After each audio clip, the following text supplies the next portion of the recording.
시청자 여러분 안녕하십니까?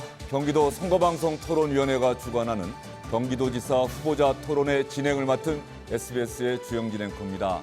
오늘 토론회는 다음 달 1일에 실시될 지방선거를 앞두고 경기도가 당면한 현안들에 대한 각 후보자의 공약을 듣고 서로 토론하면서 검증하기 위해 마련됐습니다. SBS, KBS 1TV, MBC를 통해서 동시에 생중계되고 있습니다. 또 청각장애 선거인 여러분들을 위해서 복지 텔레비전에서 후보자별 1:1 수어 방송도 생중계하고 있음을 알려드립니다. 경기도 선거방송 토론위원회는 공직선거법 규정에 근거해서 4분의 후보자를 모시고 앞으로 100분 동안 생방송으로 토론을 진행합니다. 어떤 후보들이 초청됐느냐, 초청 기준은 지금 자막을 통해서 시청자 여러분께 안내되고 있습니다. 인구 1,360만 명의 전국 최대 광역자치단체인 경기도를 이끌 경기도지사 선거. 다들 아시는 것처럼 전국적인 관심적으로 떠올랐습니다. 과연 어떤 후보가 경기도지사의 적임자인지 오늘 토론이 유권자 여러분의 선택에 도움이 될 수 있기를 바랍니다. 후보자의 자리와 발언 순서는 사전 추첨을 통해서 정해졌다는 점 미리 시청자 여러분께 말씀드리도록 하겠습니다. 그럼 4분의 후보를 차례로 소개해드리겠습니다. 기호 2번 국민의힘 김은혜 후보입니다. 안녕하십니까. 다음은 기호 1번 더불어민주당의 김동연 후보입니다. 네, 안녕하십니까. 이어서 기호 3번 정의당의 황순식 후보입니다. 안녕하세요. 다음은 기호 6번 무소속 강영석 후보입니다. 안녕하십니까, 강용석입니다. 후보분들 긴장 많이 되시죠? 자, 오늘 토론회 한번 멋진 토론회 만들자고 서로 격려하면서 인사 한번 나누시면 어떨까요? 네. 안녕하십니까. 예, 안녕하십니까. 예. 고맙습니다. 오늘 토론회 진행 순서와 토론 방식을 말씀드리도록 하겠습니다. 먼저 각 후보의 시작 발언부터 진행됩니다. 이어서 후보자 간 상호 공약 검증 토론이 진행됩니다. 그 다음에는 사회자 공통 질문에 후보자들이 답변하는 순서가 이어지게 됩니다. 그 다음 순서로 아마 후보분들이 많이 준비하셨을 겁니다. 후보자 주도권 토론이 진행되고 이어서 마무리 발언으로 모든 토론을 마치도록 하겠습니다. 후보자들께서는 원활한 진행을 위해서 정해진 토론 규칙과 발언 시간을 지켜주시기를 당부드리겠습니다. 또 상대 후보에 대한 인신공격이나 비방은 당연히 또 삼가해 주셔야 할 것 같습니다. 후보자 토론회 관리 규정 제9조에 따라서 휴대전화나 노트북 등 일체의 전자기기는 사용할 수 없다는 점도 이미 잘 알고 계실 겁니다. 무엇보다 정해진 발언 시간이 지나면 마이크가 꺼지게 됩니다. 각별히 유념해 주시기를 부탁드리도록 하겠습니다. 경기도지사 후보 토론회 그럼 본격적으로 시작을 해보도록 하겠습니다. 먼저 시작 발언입니다. 사전에 정한 순서에 따라서 기호 2번 국민의힘 김은혜 후보부터 시작하도록 하겠습니다. 시간은 30초입니다. 존경하는 경기도민 여러분, 저는 선거에 출마하면서 경기도민을 위해서 힘 있는 도지사가 되겠다고 약속드렸습니다. 벌써 GTX 사업이 원희룡 국토부 장관의 첫 번째 역점 사업이 됐습니다. GTX뿐만 아니라 소상공인 600만 원 균등 지급, 그리고 1기 신도시 저희의 재건축이 모두 김은혜의 공약이 윤석열 정부의 정책으로 이어지고 있는 것입니다. 힘 있는 도지사 후보로서 저는 말뿐인 공약이 아니라 실질적인 그리고 결과물 있는 보답을 하겠습니다. 네, 다음은 기호 1번 더불어민주당의 김동연 후보입니다. 네, 경기도지사는 경기도민의 살림살이를 책임지는 자리입니다. 살림도 해본 사람이 잘합니다. 말꾼이 아니라 일꾼을 뽑아야 합니다. 서민에 대한 깊은 공감, 청렴함과 정직함, 나라 살림을 책임졌던 유능함, 저 김동연이 적임입니다. 혁신으로 성과를 만들었던 실력으로 경기도민의 삶의 질을 한층 높이겠습니다. 저 김동연에게 일할 기회를 주십시오. 감사합니다. 네, 이어서 기호 3번의 정의당 황순식 후보입니다. 예, 선거가 여느 때보다도 조용히 치러지고 있습니다. 지난 대선 이후 많은 시민들께서 실망도 많이 하시고 정치와 선거에 대한 관심을 많이 끊고 계신 것 같습니다.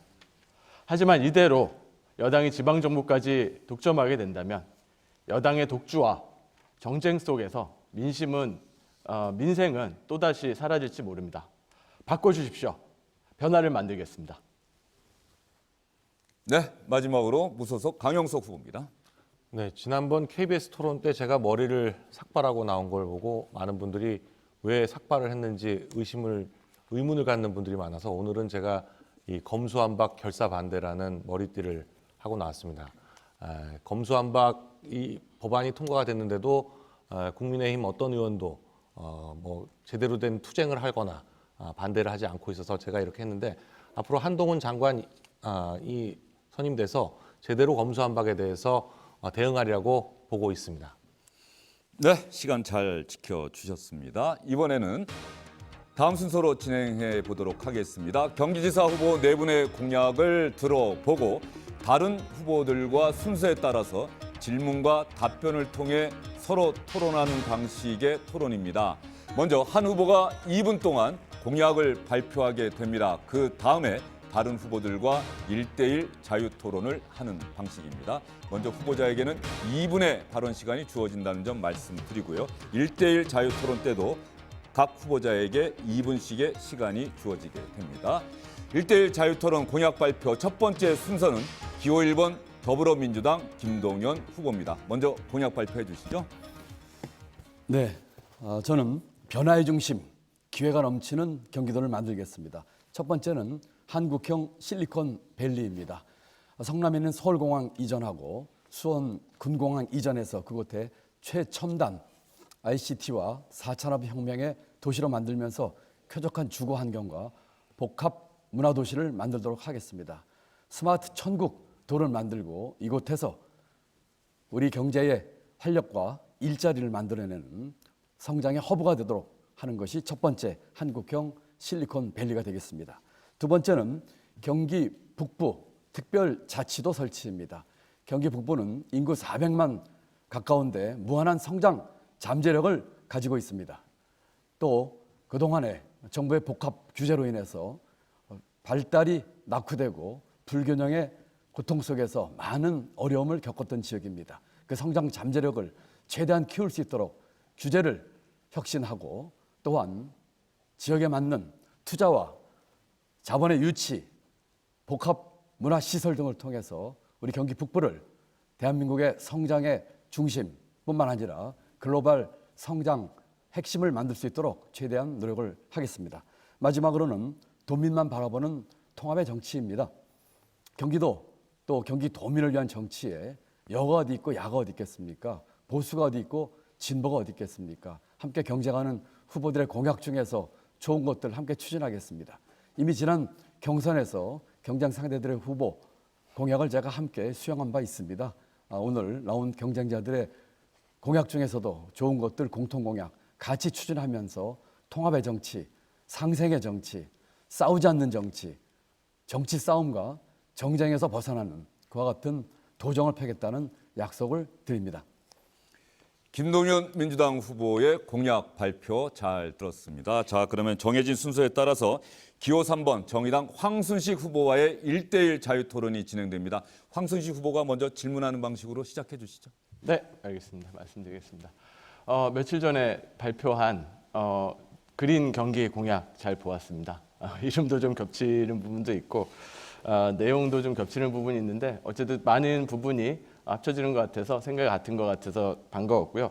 그런데 지난번에도 말씀드렸다시피 그 일기 신도시를 비롯한 재건축 부분에 대해서 용적률 완화를 공약을 많이 하셨습니다. 300%, 500%를 말씀하셨는데 이게 그린 경기, 기후 변화 부분과 분명히 좀 모순되는 부분이 있지 않나 생각을 합니다.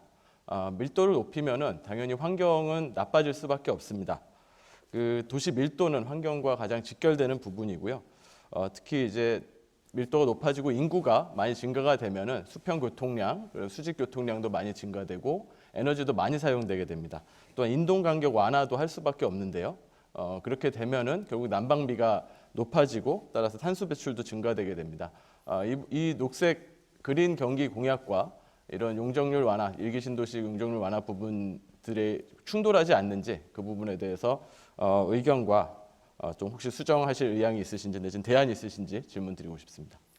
네, 황 어머님, 좋은 질문에 감사드립니다. 지금 말씀하신 일기 신도시를 조속하게 재건축 또는 리모델링하는 가치와 환경 보존의 가치가 이런 상충되는 것처럼 보일 수 있을 겁니다. 그렇지만 이 두 가지가 잘 조화되는 것이 필요하다고 생각합니다. 우리 일기 신도시에는 많은 주민들 30년 넘게 노후화되면서 농물, 그밖에 여러 가지 삶의 질에서 위협을 받고 계십니다. 이분들 삶의 질 높여주면서 동시에 환경 보존과 또 그린 경제, 또 이것을 산업화해서 발전시킬 수 있는 토대를 만드는 이 두 가지를 잘 조화시켜서 하겠다는 말씀을 드립니다. 예, 저는 재건축 부분에 있어서는 더 이상 고밀화, 용적률 뻥튀기 이런 방식이 아니라 관에서 직접 민관이 같이 함께해서 용적률보다도 좀 빠르고 투명한 재건축을 지원하는 것이 맞다라고 좀 생각을 하고요. 다른 질문 하나 더 드리겠습니다. 기본소득 관련해서요. 저는 이제 기본소득은 증세와 함께 가는 이게 증세와 함께해서 재분배를 하는 정책으로 가야 된다고 생각을 합니다. 그리고 효과적으로 정말 어려운 계층부터 지원을 하는 것이 맞다라고 생각하는데요. 이런 부분들에 대해서 저와 같은 방향이신지 이재명 전 지사의 기본소득에 대해서 예전에 비판하다가 지금 계승하겠다고 하시는데 이재명의 기본소득과 김동연의 기본소득은 어떻게 다른지 말씀 듣고 싶습니다. 네, 질문 감사합니다. 기본소득은 장기적으로 추진해야 될 과제입니다. 일의 미래와 관련돼서 우리 산업이 많이 바뀌고 일하는 사람 줄고 일하는 사람이 얼마 안 되고 일 많이 안 하는 사람이 많아지는 아주 먼 장래를 대비해서 하는 것이 기본소득입니다. 지금 경기도에서 하고 있는 기본소득은 청년 기본소득과 농민 기본소득이 있는데 타겟팅해서 이 대상이 아주 제한되어 있습니다. 청년의 경우에 24세 청년들에게 1년 동안 지급합니다. 농민들은 17개 시군에 실제로 농사 짓는 분들에게 주는 돈입니다. 큰 돈 아닌 돈을 적은 대상으로 해서 줌으로써 이것은 어떻게 보면 사회복지 또는 사회 서비스 차원에서 하는 그런 일들입니다. 이와 같은 특정 계층을 한정지어서 하는 그와 같은 기본소득은 사회복지 서비스 차원에서 저는 계승하고 발전시킬 계획입니다. 다만 전 도민 또는 더 나아가서 전 국민에게 주는 기본소득은 장기 과제로 이것은 봐야 될 노릇이고 재정의 확보 문제와 또 산업 발달과 일의 미래에 대한 것들을 충분히 고려해서 검토해야 될 사항이라고 이렇게 생각을 합니다. 이와 같은 농민 또 청년 특정 타겟팅하는 사회 서비스 성격의 이와 같은 것들은 지속적으로 하겠다는 말씀을 드립니다. 네, 두 후보 모두 주어진 2분의 시간 잘 지켜주셨습니다. 이어서 기호 6번 무소속의 강용석 후보와 민주당의 김동연 후보의 1대1 자유 토론입니다. 강용석 후보가 먼저 시작해 주시죠. 네, 김동연 후보님 최근에 이 트램을 내놓으셨어요. 트램 공약을 맞으신가요? 네, 질문하시면 제가 한 번에 답변드리겠습니다. 네. 트램을 공약으로 내놓으셨는데 이 트램이라는 게 우리가 생각하는 전차인데 전차라는 게 뭐 서울에선 60년대 중반에 이미 없어진 굉장히 자동차 속도보다도 늦은 그런 건데 그런 과연 전차를 의미하시는 건지 아니면 뭐 경전철을 의미하시는 건지 하여간 트램과 GTX를 엮어서 교통 문제를 해결하겠다, 통근 문제를 해결하겠다 이렇게 말씀하고 계신데 트램이 과연 현실성이 있는 겁니까? 네, 트램은 지금 경기도 여러 시에서 지금 추진을 하고 있습니다. 한국에서는 대전에서 제일 먼저 시작을 했고요. 그래서 지난번에 대전시와 협약을 맺어서 기술 공유라든지 이런 것들을 같이 하기로 했습니다. 트램은 비용 면에서나 또 이것이 그 환경 친화적이고 하기 때문에 여러 가지 장점이 있습니다. 그래서 이 GTX나 KTX와 같은 이 광역이 아닌 비교적 좁은 공간에서 이동하는 것으로는 효율적인 그런 수단이기 때문에 또 경기도의 각 시에서 이미 시작을 하고 있습니다. 그런 것들을 함께 검토해서 뒷받침해주는 그런 정책을 펴려고 생각하고 있습니다. 네, 그럼 뭐 트램이라는 게 그 굉장히 전통적인 도시들에 남아 있긴 한데 얼마나 효율적인지는 잘 모르겠습니다. 그 트램 얘기해서 그런데 김동연 후보님 혹시 박세아라는 여성 아십니까? 네, 쭉 같이 얘기해 주시죠. 네, 아니 아시냐고요? 네, 쭉 한꺼번에 질문 답변 드리겠습니다. 네, 이분이 과거 김동연 후보님이 아주대 총장하던 시절에 아주대에서 비서로 근무했다고 하는데 맞나요? 네, 답변 쭉 드리겠습니다. 뭐 지금 정책 얘기인데 왜 이렇게 아니, 이게 트램하고 관계가 있어서 그렇습니다. 네, 나는지 모르겠습니다. 네. 말씀하시죠. 그런데 이 김 후보님이 아주대 총장 시절에 해외 출장을 몇 번 다녀오셨는지 기억나는지 모르겠는데 그 박세아 양하고 해외 출장 몇 번 가셨는지 기억나시나요? 우선 말씀이죠, 강 후보님. 네. 지금 특정인의 이름까지 거명하면서 글쎄, 그게 중요하니까 그런 거예요. 그렇게 네. 그 실명을 대고 하는 것은 아니 굉장히 중요하기 때문에 여쭤보는 거예요. 대단히 뭐 중요하다 안 중요하든 검증 시간인데 그럼 당연히 여쭤봐야죠. 아니 저 지금 이분이. 정책 공유하라고 했는데 특정인 이름을 대면서 아니 그러니까 갔다 오셨어요? 안 갔다 그러면 뭐 저 가명을 대든지 하지 아니 사실이 갔다 있으니까 오셨어요? 안 갔다 오셨어요? 중요한 문제입니다. 굉장히. 지금 뒤에서도 또 여쭤볼 거니까 뭘 특정인이라 할 만하니까 여쭤보는 거예요. 자, 그런데 해외 출장 갔다 오셨어요? 안 갔다 오셨어요? 해외 출장 여러 직원들이랑 같이 갑니다. 여러 직원들하고 여러 번 네, 가셨죠? 그럼요. 예. 일단 여기 사진 보면 중국 상하이에 함께 다녀오신 걸로 나오는데 원래 김 후보님은 이런 기념사진 찍을 때 이 비서하고도 함께 이렇게 같이 찍으시나요? 강 후보님, 네. 그 직원은 비서뿐만 아니라 대외 협력을 담당했던 직원이고요. 글쎄요. 네, 하여간 저희 비선 직원 비서죠? 중에 저희 직원 중에 여자 직원들이 기재부든 또 아주대도 굉장히 많이 있습니다. 알겠습니다. 하여간 그것도 나중에 여쭤볼 텐데요. 뭐 그렇게 나오실 걸로 생각하고 있었습니다. 근데 이 부분에 관해서 해외여행을 자꾸 같이 간 것과 관련해서 당시 아주대 이사회에서 우려의 뜻을 전달한 적이 있었나요? 없었습니다. 저희는 그렇게 듣고 있습니다. 예, 어디서로 터무니없는 얘기를 하시는지 강력히 항의드립니다. 만약에 개인에 대한 명예가 있다면 법적 조치까지 할 것이면 분명히 말씀드립니다. 예. 아니 아무리 이렇게 남의 얘기를 하더라도 실명의 사진까지 해가지고요. 그것은 자, 아주 이제 강영석 비열한 후보님은 마이크가 짓이죠. 꺼졌습니다. 마이크가 꺼졌고요. 김동연 후보님 예, 제가 시간이 답변을 40분 남았으니까 예, 지금 그 말씀 제가- 이어서 하시죠. 네. 그 아무리 이 정치판이 정말 그 뭐라고 할까요? 이 진흙탕 속이고 더티하다고 하더라도 이렇게 가서는 안 됩니다.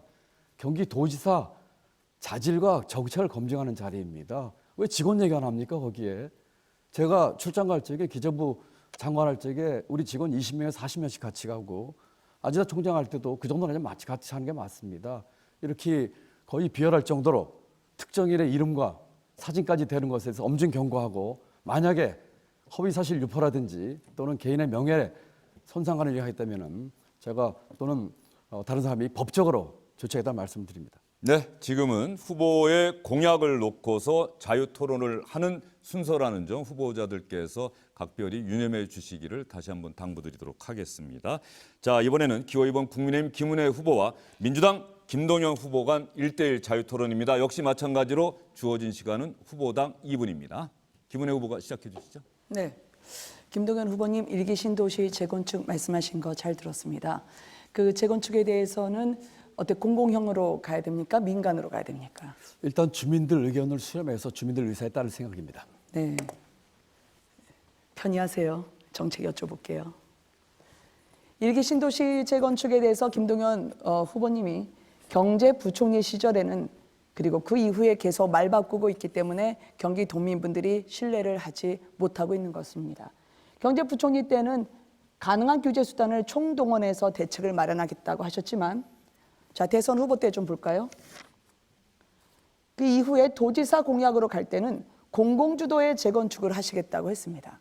그래서 이렇게 가시는 줄 알았더니 그 뒤에 한나절 지난 다음에 다시 바뀌었습니다.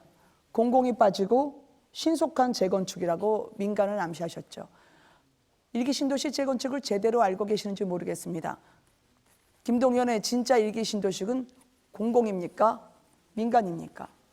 김동연의 일기 신도시 재건축과 리모델링은 주민 의견에 따르는 것입니다.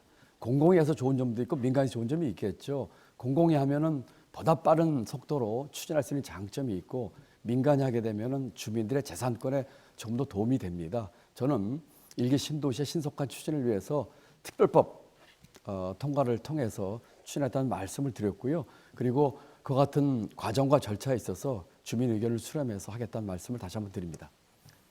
일기 신도시 재건축의 심각성을 제대로 아셨다면 한나절 만에 공공에서 민간으로 바뀌지는 않았을 겁니다. 두 번째 여쭤보도록 하겠습니다. 경기도의 투기과열지구와 조정대상 지역을 전면 재검토할 것을 요구했습니다. 그러면 조정대상 전면 재검토를 도지사가 할 수 있나요? 그것을 윤석열 정부와 국토부에 촉구했습니다. 왜 그렇죠? 제가 말씀드리겠습니다. 그 많은 투기과열지구를 누가 지정을 했을까요? 김동연 부총리님, 지금 투기과열지구 과천, 성남, 부당, 광명, 하남까지 이 많은 경기도의 투기과열지구를 지정하신 분은 김동연 부총리십니다. 또한 조정 대상 지역으로 광명과 구리, 광교 지구까지 그 당시에 힘있던 부총리가 하신 겁니다. 왜 그때는 안 하셨다가 이제 다시 이 정부의 책임을 돌리려 하시나요? 후임자 잘못이라고 탓하기 이전에 국민분께 먼저 설명하고 저는 사과드리는 게 맞다고 생각합니다. 예, 김 후보님, 투기 과열지구와 조정 대상지구에 대한 이해가 좀 부족하신 것 같습니다. 이 이 과열지구와 조정 대상지구는 정하는 요건이 있습니다. 예컨대 2개월 이상 청약률이 5대 1을 넘는다든지 하는 그런 조건이 충족이 되고 부동산 가격의 불안정 요건이 있을 때 지정하는 것이 투기 과열지구와 또 이 조정 대상 지역입니다. 부동산 과열돼서 부동산 가격이 오른다든지 불안할 때는 지정을 합니다.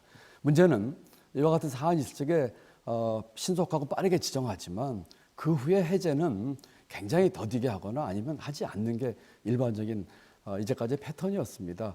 제가 부총리 하고 있을 적에 부동산 시장 불안한 적에 이와 같은 지역 지정한 적이 있죠. 그렇지만 그 후에 제가 퇴임한 뒤에도 쭉 유지가 되어 왔고 조정 대상 지역이 경기도 31개 시군 중에서 25개 시군이 해당됩니다. 그렇기 때문에 우리 경기도민 여러분들이 많은 불편과 어려움을 겪고 계시기 때문에 이와 같은 것을 해제하자고 했습니다. 투기 과열지구는 도지사가 할 수 있습니다.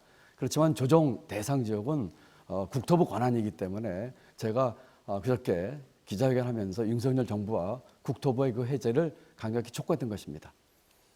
네, 기호 1번 더불어민주당 김동연 후보의 공약을 놓고 1대1 자유토론이 진행됐습니다. 다시 한번 말씀드립니다만 지금은 공약에 집중해 주시기를 부탁드리도록 하겠습니다. 자유로운 검증 시간은 잠시 뒤에 있을 주도권 토론 때 하셔도 된다는 점 여러분께 말씀을 드리고요.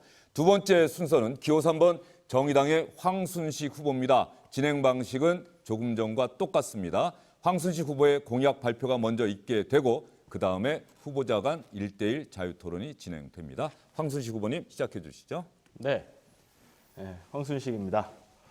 저는 이렇게 4가지 대표 공약을 준비를 했습니다. 이제 그린 주거, 그린 교통, 그린 산업, 공공의료 확대입니다. 첫 번째 그린 주거는 누차 제가 말씀드렸지만 반의 반값 아파트를 공급하도록 하겠습니다.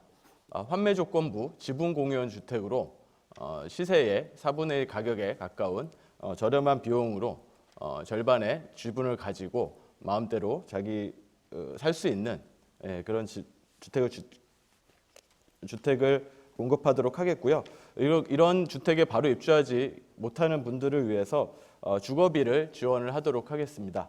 또한 지금 일기 신도시 이야기가 많이 나오고 있는데요. 일기 신도시는 그린 재건축을 해야 합니다. 그래서 직접 공공에서 지원 기관을 설립을 해서 그린 재건축이 될 수 있도록 돕도록 하겠습니다. 다음으로 그린 교통입니다.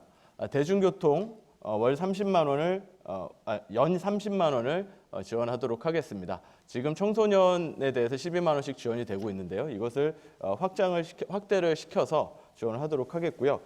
그리고 심야버스 확대라든지 그리고 또 이제 GTX, 철도 등 대중교통을 활성화시키기 위해서 노력하도록 하겠습니다. 다음으로 그린 산업입니다. 산단들의 그린 리모델링을 지원을 하고요. 그리고 친환경 아리백 산단을 조성하는 것을 적극적으로 추진하도록 하겠습니다. 마지막으로 공공의료입니다. 공공의료기관을 확충하고 또한 지금 의료 노동자들의 처우를 개선하도록 하겠습니다. 또한 어린이 병원비 연 100만 원 상한제를 경기도에서부터 먼저 시범 실시하도록 하겠습니다. 이렇게 그린 주거, 그린 교통, 그린 산업, 공공의료를 통해서 경기도를 그린으로 바꾸도록 하겠습니다. 정의당 황순식 후보의 공약 발표가 있었습니다. 그러면 황 후보의 공약을 중심으로 기호 6번 무소속 강영석 후보와의 1대1 자유토론 시작하도록 하겠습니다. 마찬가지로 주어진 시간은 후보당 2분입니다. 강 후보님 시작해 주시죠. 네, 황순식 후보님 좋은 공약 잘 들었습니다. 지난번 토론 때도 제가 황 후보님께 별로 많이 여쭤보질 못했는데 그럴 수밖에 없는 게 지금 시간이 길지 않은데 그 황 후보님하고 이렇게 논쟁하기보다는 우리 그 양당 후보님의 공약들이 워낙 터무니없는 공약들이 많아가지고 그 점에 대해서 조금 더 말씀을 좀 드리고 싶습니다. 지금 두 후보분들이 이렇게 홍보물을 보내왔는데 두 후보분들의 이 홍보물의 내용의 공약을 보면 그냥 이런 말로 그 요약할 수가 있으나 특별 아니면 벨트. 두 분 다 이제 특별 경기 특별도를 만들겠다, 경기 뭐 특별자치 북부 특별자치도를 만들겠다 이러면서 특별을 강조하고 계시고 또 우리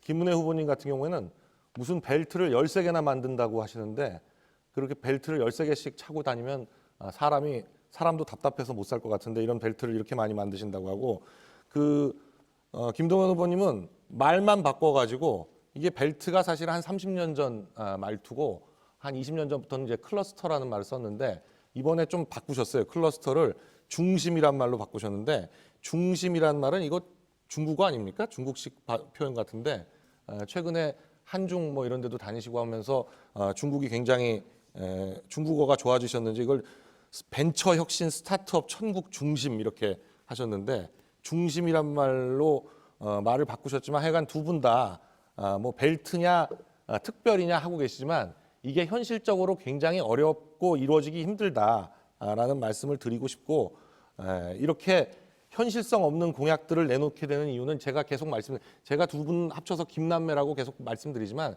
이 공무원들이 써준 공약 가져다가 이렇게 읽으면 이런 식으로 되는 겁니다. 그래서 현실성 없는 공약, 중심이든 벨트든 특별이든. 강영석 후보님 발언 시간이 초과돼서 마이크가 꺼졌습니다. 황순식 후보의 공약에 대해서는 이야기를 안 하셨는데요. 우리 황 후보님 2분의 시간이 남아 있습니다. 네, 이거를 또 예측을 했어야 되는데 사실 지난번에도 이렇게 해가지고 아마 토론 방식도 이렇게 바뀌었던 것 같습니다. 지난번에는 2분을 그대로 다 쓰셔가지고 바뀌었는데 여전히 또 그렇게 하시네요. 참 안타깝고요. 제가 제 공약에 대해서 조금 더 말씀을 드리고요. 그다음에 강용석 후보 공약 검증은 뭐 이따가 하겠지만은 뭐 조금 더 말씀을 드리도록 하겠습니다. 저희 공약은 지금 뭐 강용석 후보님께서도 무슨 벨트 산업 뭐 이런 식으로 말씀하셨다고 다른 후보님들께서 말씀을 하신 데 대해서 비판해 주셨는데 제가 보기엔 강용석 후보님도 그런 비슷한 공약들이 많이 있다라고 저에게는 충분히 보이고요. 저의 공약에 대해서도 지금 지원 금액이라든가 무슨 뭐 금액 지원이라고 하는 것이 너무 허황되다 이렇게도 생각을 하실 수 있을 것 같아요. 사실 전혀 그렇지 않습니다. 지금 경기도의 예산이 33조 정도가 되고요. 그중에서 한 3조 정도는 2조에서 3조 정도는 경기도지사가 재량사업비로 쓸 수 있다고 생각합니다. 그것을 어디다가 쓰느냐, 그것을 어디를 개발을 하고 어디다가 투자를 하고 어느 특정 부분에다 몰아주느냐 아니면은 도민들에게 정말 필요한 곳에 대해서 필요한 교통이라든가 주거 부분이라든가 이렇게 정말 필요한 부분들에 대해서 쓰느냐라는 거고요. 제가 지금 크게 지원해주는 예산들을 다 합쳐도 1조 5천억 정도로 지금 맞춰놨습니다. 그래서 충분히 가능한 공약이다라고 말씀을 드리고 싶고요. 강용석 후보님 공약에도 보면은 3번 재건축 지난번에 얘기하다 끊겨가지고 조금 더 말씀을 드리면은 거기서 이제 뭐 3번이 매우 고밀입니다. 일기 신도시 중에. 그래서 주거 환경도 안 좋은데 그것에 대해서 용적률도 얼마든지 주겠다, 원하는 대로 주겠다라고 하면서 또 이제 파크 시티를 말씀을 하고 계세요. 용적률이 늘어나면은 환경이 좋아지지 않고 파크 시티와 정반대로 갈 수밖에 없습니다. 그것을 이렇게 막 뭉쳐놓는 것도 좀 문제라고 생각을 합니다. 네, 황순식 후보가 주어진 시간 2분 동안 또 추가로 공약을 설명해 주셨습니다. 후보자의 공약을 중심으로 한 1대1 토론이라는 점 다시 한번 후보자들께 말씀드리도록 하겠습니다. 집중해 주실 것도 부탁드리도록 하겠습니다. 다음은 기호 2번 국민의힘 김은혜 후보와 기호 3번 정의당 황순식 후보의 1대1 자유토론입니다. 김 후보님 시작해 주시죠. 네, 황순식 후보님, 저렴한 분양가의 서민분들이 주택을 구입하실 수 있게 늘 고민을 해주시는 것을 제가 인상 깊게 보고 있습니다. 저 또한 이제 그 청년과 신혼 부부분들에게요 원가 주택이라고 하는 것을 공약으로 내걸었습니다. 그것은 토지 조성 원가에다가 건축 공사비 정도만 받는 주택인데요. 따라서 분양 이득을 저희가 도가 혹은 공공이 가져가지 않겠다는 거죠. 그래서 25만 호를 공급하는 것을 내걸고 있습니다. 지난번에 함께 이렇게 분양주택, 임대주택에 대해서 이야기를 해본 적이 있었는데요. 오늘은 교통에 대해서 좀 여쭤보고자 합니다. 조금 전에 30만 원 바우처 말씀하신 것을 잘 들었습니다. 서울과 경기를 오가는 청년들 입장에서는 그러나 30만 원 바우처 이전에 차라리 대중교통에서 국토부의 이 알뜰 교통카드 사업을 더 추진해 주시는 게 좋지 않을까라는 생각을 하는 분들이 적지 않습니다. 왜냐하면 이용자가 굉장히 많이 늘어나고 있는데요. 더 많은 도민들, 청년들이 혜택을 누릴 수 있도록 저희가 청년들 그리고 중위소득 이하의 분들에게는 자전거로 이동하거나 아니면 걸어서 한 부분만큼 마일리지를 더 줘서 대중교통비를 최대 30%까지 절감하게 하는 게 어떨까라는 생각을 저는 하고 있습니다. 그래서 이 대중교통비는 따라서요 22.9%까지 해서 청년들 그리고 시외버스를 이용하시는 분들, 고속버스를 타고 다니시는 분들까지 걸어서 자전거까지 합쳐서 더 많은 혜택을 줬으면 하는 게 30만 원 바우처보다 더 낫지 않을까라는 생각을 하고 있습니다. 어떻게 생각하시는지요? 네, 두 가지 말씀하셨는데요. 아까 원가주택에 대해서 말씀하셨습니다. 예, 원가주택으로 저도 원가주택을 공급을 하고요. 그거를 지분으로 반으로 나누면은 4분의 1 가격이다. 그래서 반의 반값이라고 명명했다라는 거고요. 따라서 예산 소요라든가 현실성이라고 하는 거는 지금 김은혜 후보님께서 말씀하신 원가주택과 제 공약이 별로 다르지 않다라고 하는 걸 말씀을 드립니다. 그리고 알뜰 교통카드에 대해서 말씀하셨는데요. 일단 뭐 마일리지를 쌓고 그런 어떤 도보라든가 자전거 이용 이런 것들과 결합시킨 부분들에 대해서는 저도 같은 공약을 가지고 있고요. 좋다라고 생각을 합니다. 그리고 알뜰 교통카드 마찬가지로 그거하고 좀 차이가 있는 거는 저도 이제 고민을 많이 했습니다. 교통카드 부분도 있고요. 저희 정의당 중앙에서 이번 지방선거 공약으로 나온 걸로는 반값 그 정기권도 공약이 있습니다. 그런 것들도 다 대중교통을 활성화하는 데 좋다라고 생각을 하지만은요. 제가 특히 이제 바우처 지급을 얘기를 했던 거는요. 지금 이용하고 있는 사람들이 저렴하게 다닌다라고 하는 것뿐만 아니라 이 바우처라는 걸 통해서 지금 그 자가용을 이용하는 분들이 이것을 받게 되면 이거를 다시 왜냐하면 이거는 공짜로 받을 수 있는 거기 때문에 이거를 통해서 자가용이 아니라 대중교통을 이용할 수 있는 인센티브를 주는 거죠. 그러니까 다른 말씀하신 이런 교통카드라든가 정기권 같은 경우는 어차피 자기가 사용하는 사람들이 돈을 일부라도 내고 사용하기를 하기 때문에 유인 효과는 적다라고 생각을 하고요. 공짜로 이거를 적은 금액이라도 주게 되면 이게 아까워서라도 자가용보다 대중교통을 이용하게 된다라고 하는 거고 저는 그렇게 해서 대중교통을 활성화시키는 것이 결국 그린 교통 그리고 그 전체적인 탄소 배출을 줄이는 데 굉장히 중요하다고 생각을 하기 때문에 유인 효과를 생각을 해서 바우처 지급을 김은혜 후보 12초 시간이 남았는데 어떻게 쓰시겠습니까? 네, 앞으로 제가 황 후보님과 함께 이 부분을 서로 발전적으로 계승할 수 있도록 노력하겠습니다. 네, 자 이번에는 더불어민주당 김동연 후보와 황순식 후보 간 1대1 자유 토론입니다. 김동연 후보께서 시작해 주시죠. 네, 우리 황 후보님께는 같이 토론하고 싶은 주제들이 많이 있습니다. 추구하는 가치도 같은 방향에 많아서 아주 토론이 즐겁습니다. 첫 번째 질문은 우리 황 후보님은 그 부모의 그 사회적 지위나 경제적 지위가 대물림되는 이런 교육 문제에 대해서 굉장히 그 문제를 많이 의식을 갖고 계시고 사회적 계층 이동에 관련된 공약을 내세우셨습니다. 제가 아주대 총장하면서 보니까 우리 젊은 대학생들이 그 힘든 학생들과 좀 여유 있는 학생들의 가장 큰 차이가 해외 경험이었습니다. 그래서 제가 어려운 학생들을 방학 때 해외 보내주는 애프터뷰 프로그램을 만들었습니다. 이것은 어떤 학생들은 황제 조기 유학도 보내고 또 해외 보내는 경우가 많이 있지만 정말 어려운 학생들은 여권도 만들지 못하는 그런 학생들을 위해서 1년에 150명씩 해외에 보내서 그 경험을 쌓게 한 적이 있는데 굉장히 반응이 좋았습니다. 우리 황 후보님께서 이와 같은 소득 격차나 또는 양극화로 인해서 이 교육 격차 벌어지는 것에 대한 의견과 또 공약이 있으신 말씀해 주시면 좋겠습니다. 예, 지금 말씀하신 거에 대해서 저도 이제 경험이 있고요. 저희 과천에서도 예전에 해외 연수 비용 지원이 있었습니다. 예산에. 근데 그거를 예전에 이제 학교장 추천으로 했었어요. 그러니까 공부 잘하는 학생, 모범생 이런 사람들을 하는 것을 제가 이제 문제 지적을 해서 더 어려운 학생들이 가도록 해야 된다라고 얘기를 해서 그것을 제도를 바꾼 경험이 있습니다. 그래서 그 부분에 있어서는 충분히 공감을 하고요. 또 이제 교육 관련해 가지고 지금 이 격차 부분 학생들에 대한 격차도 중요하지만은 또 한 가지 좀 이야기를 드리고 싶은 거는 지금 학교 비정규직 문제가 심각합니다. 사실 학교에서 여러 정책에 따라서 비정규직들을 계속해서 늘려왔었거든요.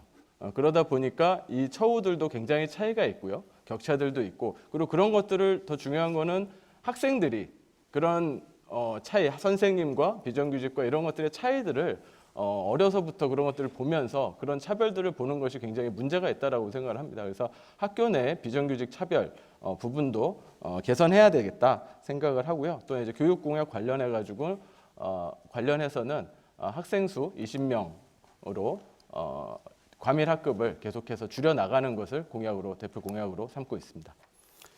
네, 두 번째 질문 드리겠습니다. 아까 그 판넬에서 공공의료에 대한 말씀을 하셨어요. 저는 전적으로 공감합니다. 저도 경기도 성남의 어린 시절 천막집에서 살면서 저희 6가족이 몸이 아파도 병원을 가지 못한 경험을 여러 번 했었는데요. 특히 경기 북부 지방이나 또 동부 쪽에 오지를 가게 되면 이 공공의료에 대한 수요가 많은 것 같습니다. 그곳에 공공의료 확충을 위한 여러 가지 저도 대안과 정책을 내고 있는데 우리 황모님이 아까 그 판넬에 있는 내용들 조금 더 설명해 주시면서 이 공공의료 확충에 대한 당위성과 방법에 대해서 구체적으로 좀 말씀해 주시면 좋겠습니다. 예, 이번에 코로나 위기를 겪으면서 많은 분들이 공공의료가 얼마나 지금 중요한가에 대해서 많이 느끼셨습니다. 공공의료 코로나 병상은 모자라는데 사실은 또 대형 병원들의 병상들은 또 남아 있는 그런 것들을 보면서 공공의료 그리고 공공병원이 많이 필요하다라고 하는 것은 국민적인 공감이 있었고요. 이 부분에 대해서 공공병원을 각 거점별로 설치하는 부분들이 필요하다라고 생각을 합니다. 그리고 응급센터라든가 이런 것들, 응급센터도 지역별로 설치를 해야 되고요. 김은혜 후보님께서 24시간도 말씀하셨는데. 네, 황 후보님 발언 시간이 초과됐고요. 김동연 후보 8초의 시간이 남아 있는데 쓰시겠습니까? 네, 쓰겠습니다. 네, 저는 그 황 후보님처럼 부모의 어떤 사회적 지위의 대물림 이것을 막기 위해서는 교육급체 문제 해결된다고 생각하고 있습니다. 네, 정의당 황순식 후보의 공약을 중심으로 한 1대1 자유 토론이었습니다. 공약을 중심으로 한 1대1 자유 토론이라는 점 다시 한번 말씀드리고요. 다음 순서는 무소속 강용석 후보의 순서입니다. 2분의 시간 동안 준비한 공약 발표해 주시죠. 네, 경기도민의 가장 큰 고통은 역시 교통입니다. 교통 문제인데 지금 물론 이제 GTX가 예전 김문수 지사 때 계획돼서 A, B, C 노선이 지금 얘기가 되고 있고 심지어 D, F 노선까지 지금 뭐 머릿속에서 그림을 그리다시피 하고 있는데 지금 현실은 10몇 년이 흘렀는데도 A 노선은 이제 겨우 한 30% 정도 그리고 B, C 노선은 착공도 못하고 있는 게 현실입니다. 지금 A, B, C의 완공 시점을 대충 한 2040년 정도로 보고 있는데 2040년까지 그 고통을 계속돼야 되느냐.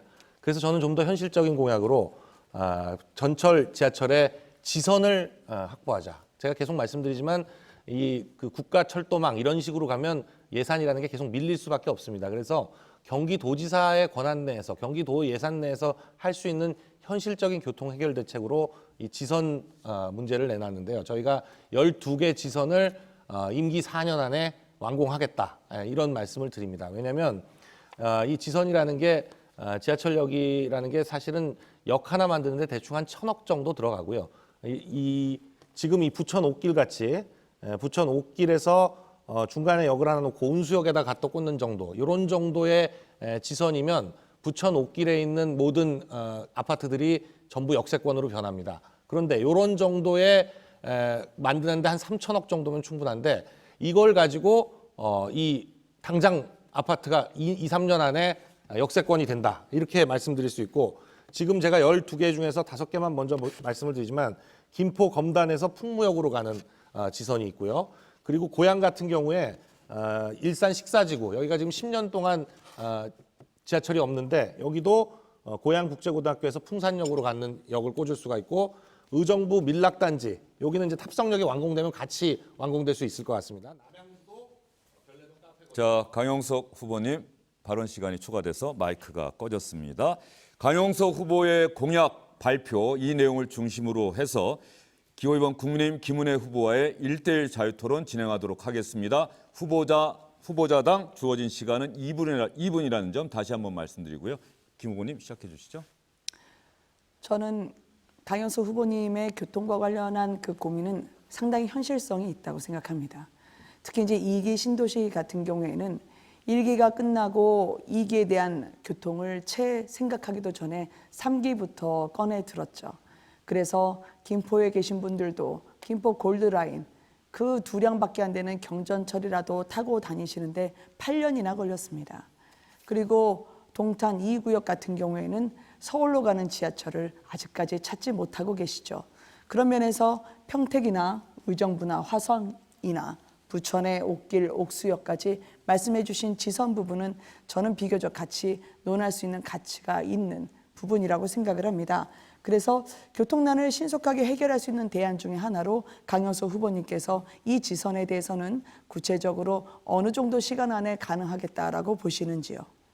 네, 지금 12개 노선을 저희가 일단 먼저 말씀을 드렸는데 대충 한 노선당 3천억 내지 4천억 정도입니다. 그래서 대충 전체적으로 봤을 때 4조 예산인데 그 중에서 한 반 정도가 이제 경기도 예산이 들어갈 거고요. 그리고 국가 예산이 이제 한 20-30% 들어갈 걸로 보이고 이를테면 일종의 민자나 아니면 시군 예산에서 조금 뺐쓴다든지 하는 방식으로 해서 충분히 임기 4년 안에 4조 정도, 그러니까 2조 정도를 빼내는 건데 경기도 예산 33조가 아마 4년 후에는 한 40조까지 늘어날 겁니다. 그래서 이런 예산을 여기 그동안 이재명 지사에서 정말 쓸데없이 쓰였던 그런 예산들을 좀 정리해가지고 그리고 그런 기관들, 지역화폐, 뭐 경상원 이런 조직들 정리하고 무분별하게 늘어난 인원들 좀 구조조정을 해가지고 이런 정도의 예산을 충분히 만들어낼 수 있다. 지금 가장 다급한 것은 역시 경기도민의 교통 문제 해결이다. 이렇게 생각하고 있습니다. 네. 또 하나 여쭤보도록 하겠습니다. 네. 그동안에 이제 경기도에 있는 많은 분들이 힘들었던 거는 겹겹이 쌓인 규제 때문이었습니다. 그동안에 알고 보니까요. 그러나 법을 고치지 않더라도 시행령으로 충분히 고칠 수 있는 부분이 많았습니다. 특히 북부로 보면 군사시설 보호구역 같은 경우에는 국토부와 협의를 거쳐서 또 수도권 정비 계획법상에서는 접경 지역을 적어도 7개 시군은 제가 시행령을 통해서 제외할 수 있음을 함께 나누고 싶습니다. 특히 이제 동부에 계신 분들은 맑은 물을 서울로 내보내야 된다는 그런 의무감을 갖고 계시면서 많이 헌신하시고 피해도 많이 보셨죠. 이 부분도 역시 환경부 장관과 함께 제가 한번 고시를 통해서도 이분들께 직접적인 보상을 해드릴 수 있는 길이 열릴 것 같은데요. 무엇보다 일자리 유치, 기업을 위해서 애플과 구글, 헤드쿼터 유치가 인상 깊었습니다. 이 부분이 어느 정도 가능성이 있다고 보십니까? 네, 일단 경기 북부의 규제 해제 문제하고 이제 애플이나 구글 같은 뭐 세계적인 IT 기업의 유치 문제는 약간 다른 부분인데요. 별도였죠. 네, 경기도 북부 같은 경우에 이제 뭐 군사 보호구역이라든지 아니면 뭐 팔당 이라든지 아니면 뭐 상수원 보호구역이라든지 이런 것 때문에 한강변을 완전히 뭐 경기도는 한강이 강이 아니라 마치 가까이 하기엔 너무 먼 것처럼 한강은 서울에만 존재하는 것처럼 그렇게 인식될 정도였는데 이런 규제를 과감히 풀어도 군사적으로도 문제가 없고 상수원도 취수원을 청평댐 쪽으로 이전하면 오히려 더 깨끗한 물을 제대로 마실 수 있다 이렇게 보기 때문에 예전에 그 수변 관광지 이런 것들을 다시 회복할 수 있다 이렇게 봐서 대폭적인 규제 완화 굉장히 자, 이번에는 민주당 김동연 후보와 무소속 강용석 후보의 1대1 자유 토론입니다. 김동연 후보님 시작해 주시죠. 네, 지금 뭐 후보들 가운데 이 교통 문제에 대해서는 다들 그 문제 심각성과 해법은 여러 가지로 내놓고 있는 것 같습니다. 일부 생각을 같이 하는 것도 있고 또 일부 조금 다른 부분도 있는 것 같습니다. 우리 강 의원님께서 지선과 관련된 얘기하신 거는 타당성이 있다고 저는 생각을 합니다. 저도 GTX의 연장과 신설에 대한 공약을 내세우면서 그와 같은 지역별 지선과 관련된 것들을 각각 해당되는 시장 군수 후보들과 협약식을 하면서 하고 있다는 말씀을 드려서 반가운 생각이 듭니다. 그 밖에도 저는 이 서울로 출퇴근하는 데 많이 쓰이는 광역버스의 확충, 또 일 늦게까지 하시는 노동자들을 위한 심야버스의 확대, 또 교통 약자를 위한 전기 저상버스 이런 공약을 내세우고 있는데요. 이와 같은 것들에 대한 우리 강 의원님 의견 어떠신지 듣고 싶습니다. 네, 저는 이 선거 과정에서 공약 토론이 진행이 되면서 이 어떤 좋은 결론이 도출되고 있다 이렇게 굉장히 희망적으로 생각하고 싶습니다. 특히나 심야버스 같은 경우에는 전 이제 대중교통 시간 연장과 심야 대체 교통수단 확보 이런 명목으로 대중교통 시간 연장을 내세웠는데 이미 오세훈 서울시장이 대중교통 시간을 12시 30분까지 연장하겠다 이렇게 발표를 했습니다. 그래서 경기도민의 대중교통에 대한 불편을 좀 어느 정도 해소가 될 것 같고요. 심야 교통수단은 사실 여러 번 말씀드린 적이 있지만 경기도의 전국 관광버스의 60%가 차적지를 두고 있습니다. 그래서 이 관광버스들이 코로나를 겪으면서 너무 경영 상태가 어려워졌는데 이 관광버스들을 대거 심야 시간 12시부터 5시까지 투입을 해서 주요 지역을 커버를 하면 지금 요즘 택시가 안 잡혀가지고 경기도민들의 불편이 정말 말도 못할 정도입니다. 그러니까 그 택시를 대체할 수 있을 정도로 촘촘하게 관광버스를 투입해서 하면 택시 비용보다 훨씬 싼 비용으로 제대로 심야에도 급한 마음을 갖지 않고 제대로 교통수단을 확보할 수 있다 이렇게 생각을 하고 있습니다. 네, 우리 강 의원님 답변 감사합니다. 강 의원님 또 다른 공약들을 봤을 적에 이렇게 작지만 실생활에 영향을 미치는 공약들이 많이 눈에 띄는 것 같습니다. 그런데 그중에서 저는 어르신 공약에 대한 거 한번 여쭤보고 싶어요. 비교적 다른 것에 비해서 이 어르신 등 이 소외된 계층에 대한 공약이 다른 것에 비해서는 상대적으로 조금 부족하지 않는가 하는 생각을 하기 때문입니다. 지금 경기도도 금년부터 이제 고령사회에 진입을 합니다. 이와 같은 어르신 또 이 취약계층을 위한 공약에 대해서 의견 말씀해 주시면 감사하겠습니다. 네, 저의 공약은 전부 이제 프로젝트성이라고 할 수 있는데요. 제 공약들 14가지는 전부 다 임기 4년 안에 어떤 식으로 어떻게 진행해서 완성할 수 있다. 그리고 4년 후에 평가받을 수 있다. 이렇게 공약을 만든 겁니다.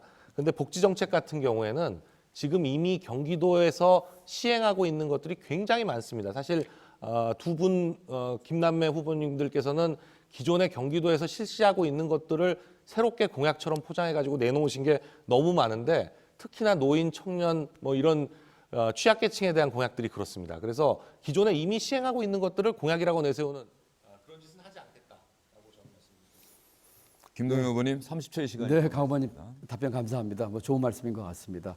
저는 노인이나 또 어르신들 문제 관련해 가지고 가장 중요한 공약으로 어르신 일자리 문제 꼽고 있습니다. 얼마 전에 우리 수원시에 있는 노인의 어른분들 찾아뵀을 때 똑같은 얘기를 하시더라고요. 어르신 일자리 문제, 또 돌봄 서비스 문제, 또 이 경로당 운영과 관련해서 애로사항이 많으시더라고요. 이런 것들 촘촘히 살펴보면서 우리 어르신들께도 이 삶의 질을 높일 수 있는 기회를 드리겠다는 말씀을 드립니다. 예, 수고 많으셨습니다. 이번에는 정의당 황순식 후보와 강영석 후보의 1대1 자유 토론입니다. 황 후보님 시작해 주시죠. 네. 강 후보님께는 좀 강 후보님 스타일로 좀 질문을 좀 드리겠습니다. 좀 강용석 후보님의 공약은 좀 내용보다도 좀 신뢰성과 태도의 문제가 좀 있는 게 아닌가라고 생각을 좀 합니다. 지난번에 대통령 통화 기록이 있다고 했다가 말할 수 없다고 했다가 지금 말이 바뀌고 계신데 마치 유튜브 방송하듯이 말이 바뀌는 게 아닌가 그렇게 생각이 좀 듭니다. 대통령이 직접 선거 개입을 하면은 좀 탄핵 소추도 얘기가 나올 수 있을 정도로 굉장히 심각한 사안인데 이것을 이렇게 가볍게 말씀을 하시는 이유가 뭔지 좀 궁금하고요. 대통령과 정말 통화를 하셨는지 하지 않으셨는지 이 자리에서 그 기록이 있는지 없는지 이 자리에서 분명하게 좀 밝혀주시기 바랍니다. 네, 그 점에 대해서는 제가 윤 대통령이나 또 새로 출범하는 정부에 어떤 누를 끼치거나 부담이 되고 싶지 않아서 그 부분에 대해서는 노 코멘트를 하겠습니다. 그럴 거면 처음부터 말을 하지 말았어야 되는 거 아닙니까? 처음부터 제가 뭐 말을 하려고 한 게 아니라 기자하고 인터뷰하는 과정에서 우연찮게 나온 얘기를 해가지고 뭐 그 구체적인 내용에 대해서 더 말씀드리는 것이 바람직하지 않다. 저는 그렇게 생각하고 있습니다. 책임 있게 말씀을 하시는 게 맞을 것 같고요. 어쨌든 답변하실 수 없다라는 말씀이신 거죠? 네네. 하여간 뭐 책임을 뭐 가지고 책임감 있게 하라고 하는 통화하신 겁니까? 안 거에서 하신 충분히 겁니까? 제가 뭐 이해하겠습니다. 통화하신 거예요? 뭐 노 코멘트 하겠습니다. 네. 네, 안 하신 건지 하신 건지 알 수가 없습니다. 근데 좀 이렇게 좀 정치가 무책임하게 되면 안 된다 말들이 정치인의 발언은 그래도 좀 무거워야 된다라고 좀 하는 말씀을 좀 드리고 싶고요. 한 가지 아까 3번 재건축 관련해 가지고 조금 더 말씀드리겠습니다. 그래서 몇 프로 주겠다는 겁니까? 주민들이 원하면 뭐 500% 네. 100%도 아니, 지금 드리겠다는 뭐 500%고 600%고 그게 아니고요. 예. 지구 단위 계획을 하게 되면 지구 단위 계획에서는 이제 그 기존의 도시 계획에 정해져 있는 게 아니라 새로 정할 수가 있습니다. 그래서 상황에 따라서 이제 그 지역에 따라서 상황에 따라서 용적률이라든지 이런 것들을 정해야 되는데 대신 이제 층고라든지 층고를 좀 제한을 안 하면 건폐율을 낮추고도 충분히 쾌적하게 만들어 나갈 수가 있습니다. 그러니까 지금 일기 신도시 주민들의 불만은 단지 집이 낡았다. 그러니까 새 집이 필요하다. 이런 수준이 아니라 제대로 된 계획하에 사업성 있게 사업을 진행해야 된다. 이런 문제입니다. 그래서 제가 얘기하는 파크시티라는 거는 그 3본이 지금 일기 신도시 중에 205%로 가장 너무 높고 용적률도 높은 상태고 사업성도 없는 상태이기 때문에 3본에서 뭔가 제대로 된 사업 모델이 나온다면 네. 분당 일산 같은 데도 알겠습니다. 충분히 가능하다. 한 가지 질문이 같이 있어가지고요. 지구 단위 예, 계획과 지구 단위 계획을 누가 기부 채납. 수립하는지 아십니까? 당연히 알죠. 누가 하는지 아십니까? 아니, 그 지구 단위 계획은 뭐 시도에서도 할 수도 있고 또 사업자가 할 수도 있습니다. 근데 이제 그걸 승인해 주는 거는 3번 같은 경우에는 이제 도지사가 해야죠. 그걸 잘 모르시는 것 같은데요. 서울에서만 정치하시고 서울에서 일하셔가지고 잘 모르시는 것 같습니다. 서울은 서울시장이 합니다. 지구 단위 계획을 수립하는 주체가 서울시입니다. 사업자가 할 수도 예. 있습니다. 만평 예, 지구 이상의 단위 땅에서 계획은 사업자가 하는 거예요. 국토이용 계획법에서 그렇게 다 돼 있으니까 정확하게 일반적으로 뭐 전체적인 지구 단위 계획을 통과돼서 짜는 거는 보통 시장이 짭니다.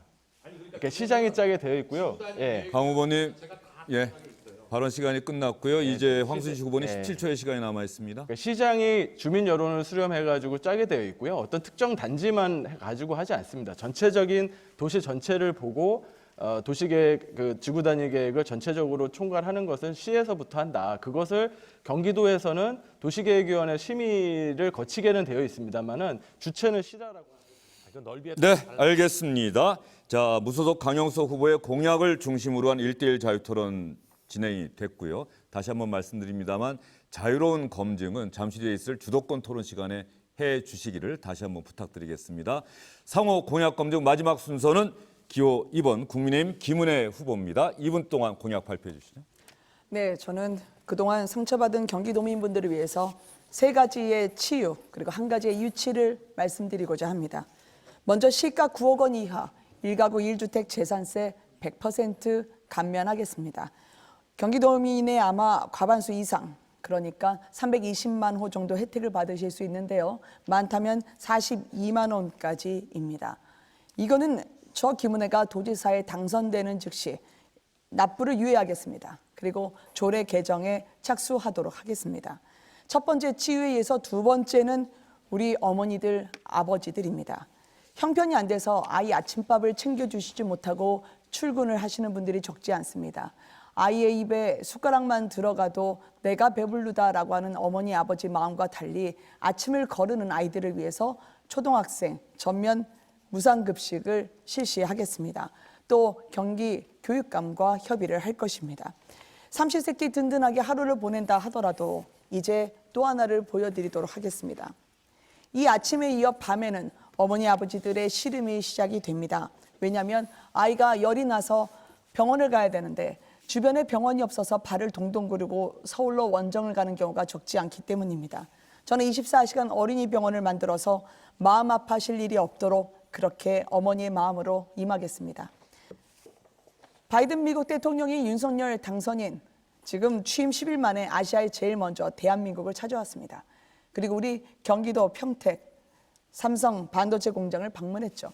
국제사회에서 우리 반도체가 전략자산으로 매우 중요했다는 것을 뜻합니다. 그래서 김은혜의 경기도는 이 기회를 놓치지 않겠습니다. 그래서 저희 경기도에서 굴지의 반도체 기업을 유치할 수 있도록 제가 경기 북부에 시행을 하겠습니다. 저 김은혜가 하면 윤석열 정부가 합니다. 제가 김은혜 후보의 공약 발표가 있었고요. 민주당 김동연 후보와의 1대1 자유토론 지금부터 시작하도록 하겠습니다. 네, 잘 들었습니다. 우리 김은혜 후보님은 KT 불법 채용 청탁에서도 토론회에서 없다고 했다가 나중에 불과 반나절 만에 검찰 또 기록들이 나와서 이 거짓말한 것이 드러났는데 제가 이 신도시 특별법에 대해서 좀 한 말씀 여쭤보려고 합니다. 지금 김은혜 후보님은 계속해서 일관해서 신도시 특별법이 민주당 반대로 무산됐다 이렇게 얘기를 하시는데 지금 보시는 이 판넬이 그 당시 국민의힘 의원들이 한 얘기입니다. 이게 기존 입법 체계 무너뜨리고 특혜로 적용할 수 있겠냐? 김 의원 얘기하셨고요. 하 의원께서는 아연실색입니다. 아연실색 말문이 막힙니다. 이런 얘기를 했어요. 이런 걸 봐서 이 같은 당에서조차 이것을 이렇게 반대하면서 했던 것을 민주당 의원들이 반대해서 이렇게 무산됐다는 얘기를 하시는데 여기에 대해서 좀 해명 부탁드립니다. 네, 저는 거짓말을 하지 않았습니다. 그리고 불법 청탁 혹은 누군가를 뽑아달라는 청탁을 한 적도 없습니다. 어떤 근거로 김동연 후보님은 그것을 거짓말이라 규정하시는지요? 부탁드립니다, 말씀을. 제가 여쭤본 거 답을 하셔야지 왜 자기가 물어보십니까? 아니요, 거짓말로 규정을 하셨고 아니 지금은 정책 거짓말로 토론에서 규정을 하신 부분에 아니요, 제가 대한 지금 정책- 논거를 제공하지 않으셨습니다. 제가 정책 토론 제 시간 뺏기고 싶지 않으니까 답을 해주세요. 이 정책 신도시- 토론을 이 저한테 신도시 제안을 특별법. 하셨지만 맨 앞에 제안하신 부분은 정책 토론의 범주 안에 들어가지 않습니다. 말씀해 주시기 바랍니다. 아니죠. 그거를 예를 들면서 신도시 특별법에 대한 얘기를 했어요. 신도시 특별법을 국힘 의원들이 반대한 얘기를 했으니까 거기에는 답을 요청했는데 답을 안 하시면 어떡합니까? 김동연 후보님, 제가 아까 강영석 후보님의 말씀에 너무 당황해 하시는 것 같아서 제가 일부러 마음을 놓으시라고 다른 정책 질문을 드렸는데요.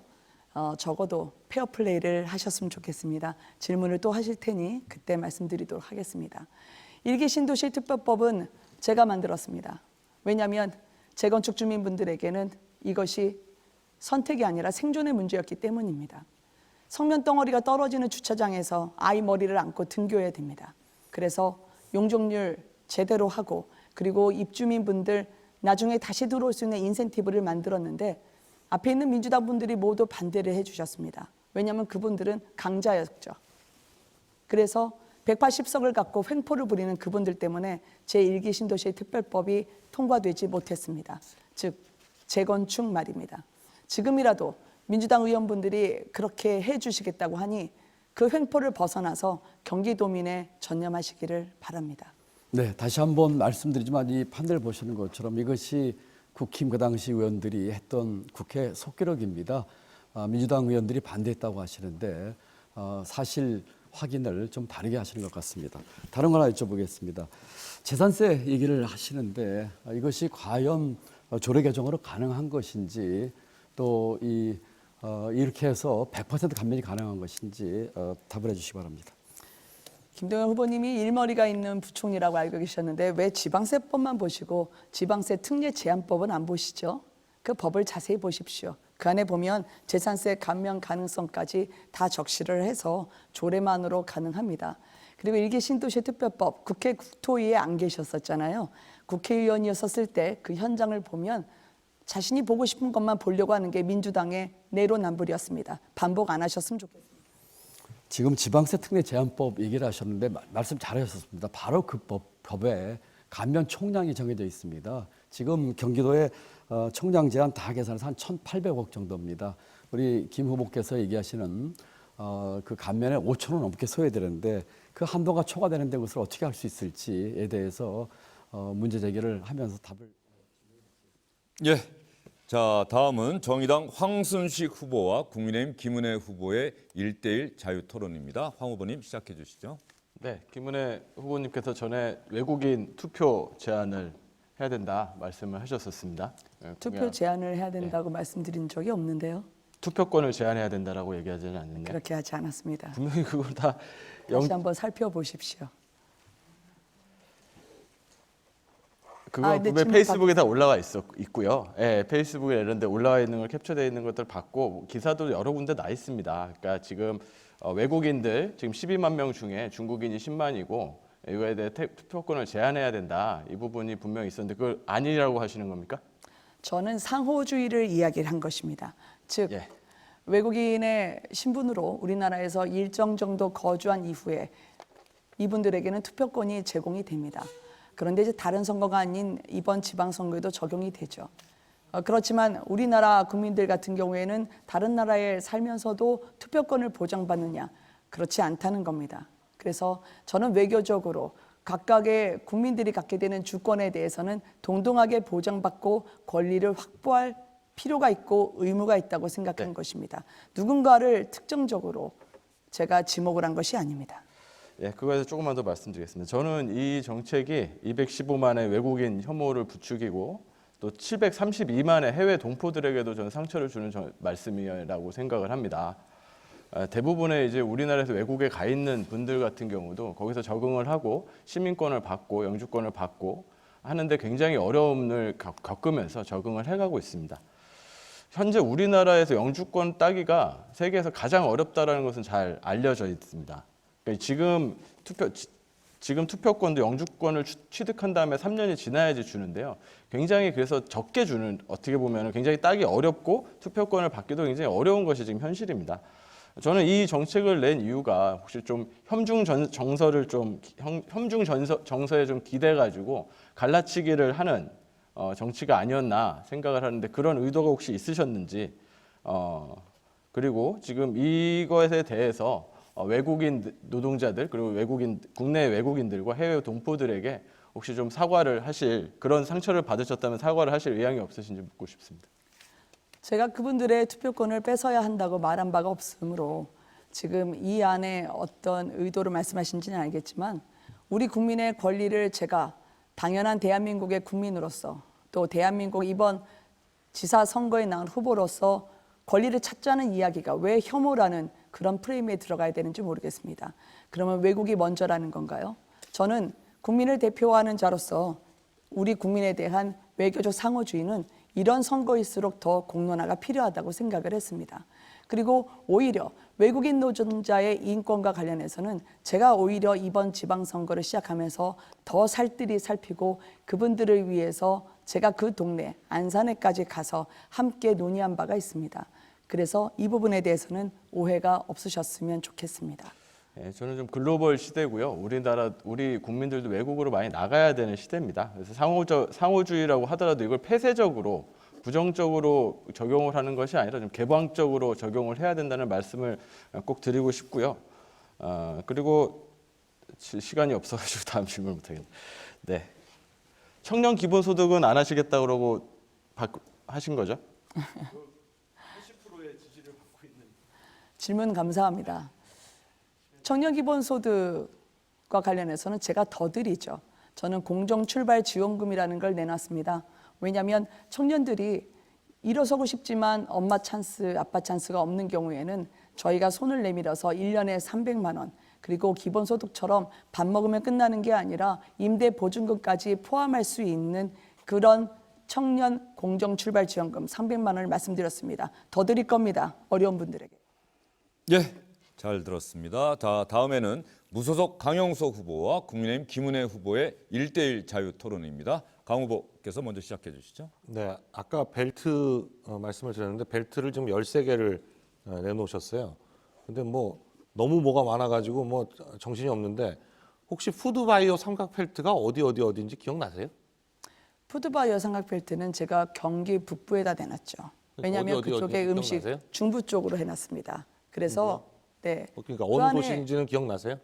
저희가 그쪽이 의정부에서요. 이쪽 고향 이제 아래쪽으로 쫙 내려오면서 양주 쪽까지 포함해서 이곳 분들이 확실히 그 부분에 대한 식재료라든지 네. 저희가 근데 훨씬 더 틀리셨어요. 푸드바이오 삼각배추 바이오 여기 보면 삼각배추를 할수 있는 남양주 부분이 구리포천에다가 해놓으셨네요. 네.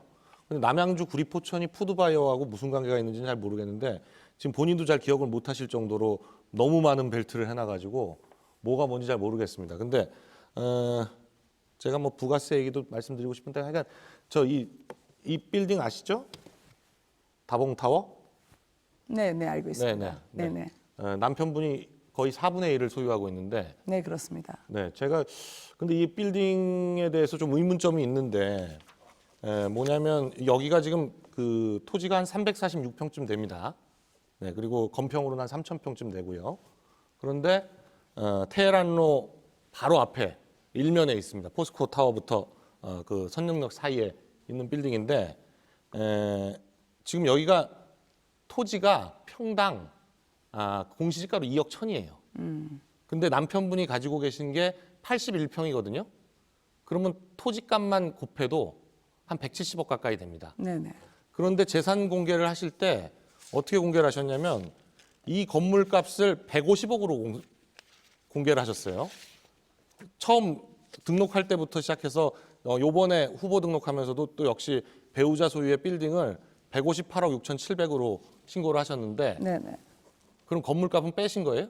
땅값이 170억인데 건물값을 158억으로 신고를 하시면? 그 과정과 관련해서 네.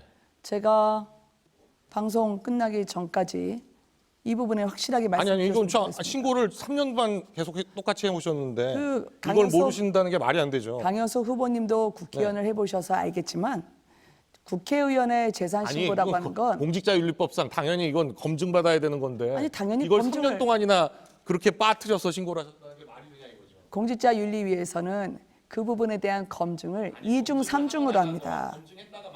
강용석 후보님 발언 시간이 끝났음을 제가 다시 한번 말씀드리겠습니다. 김은혜 후보님은 네. 1분 19초의 시간이 남아 있습니다. 네.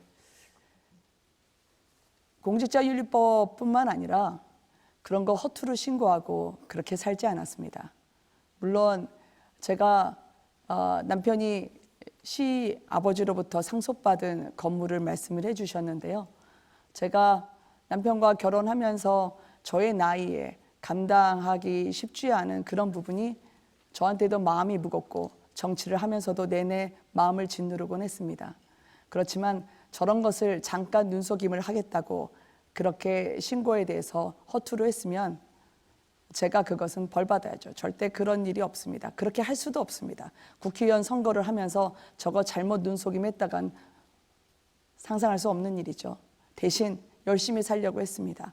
그래서 그 부담을 덜어내기 위해서 최선을 다해서 집이 없는 분들, 그리고 집을 가지셔야 되는 청년과 그리고 우리나라의 미래를 짊어지는 분들을 위해서 열심히 뛰고자 했습니다.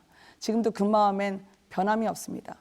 제 거라고 생각했다라기보다는 늘 누군가에게 돌려준다는 마음으로 했기 때문에 그 공직과 그리고 제가 처했던 상황에 대해서는 분리해서 생각하고 있음을 알아주셨으면 좋겠습니다.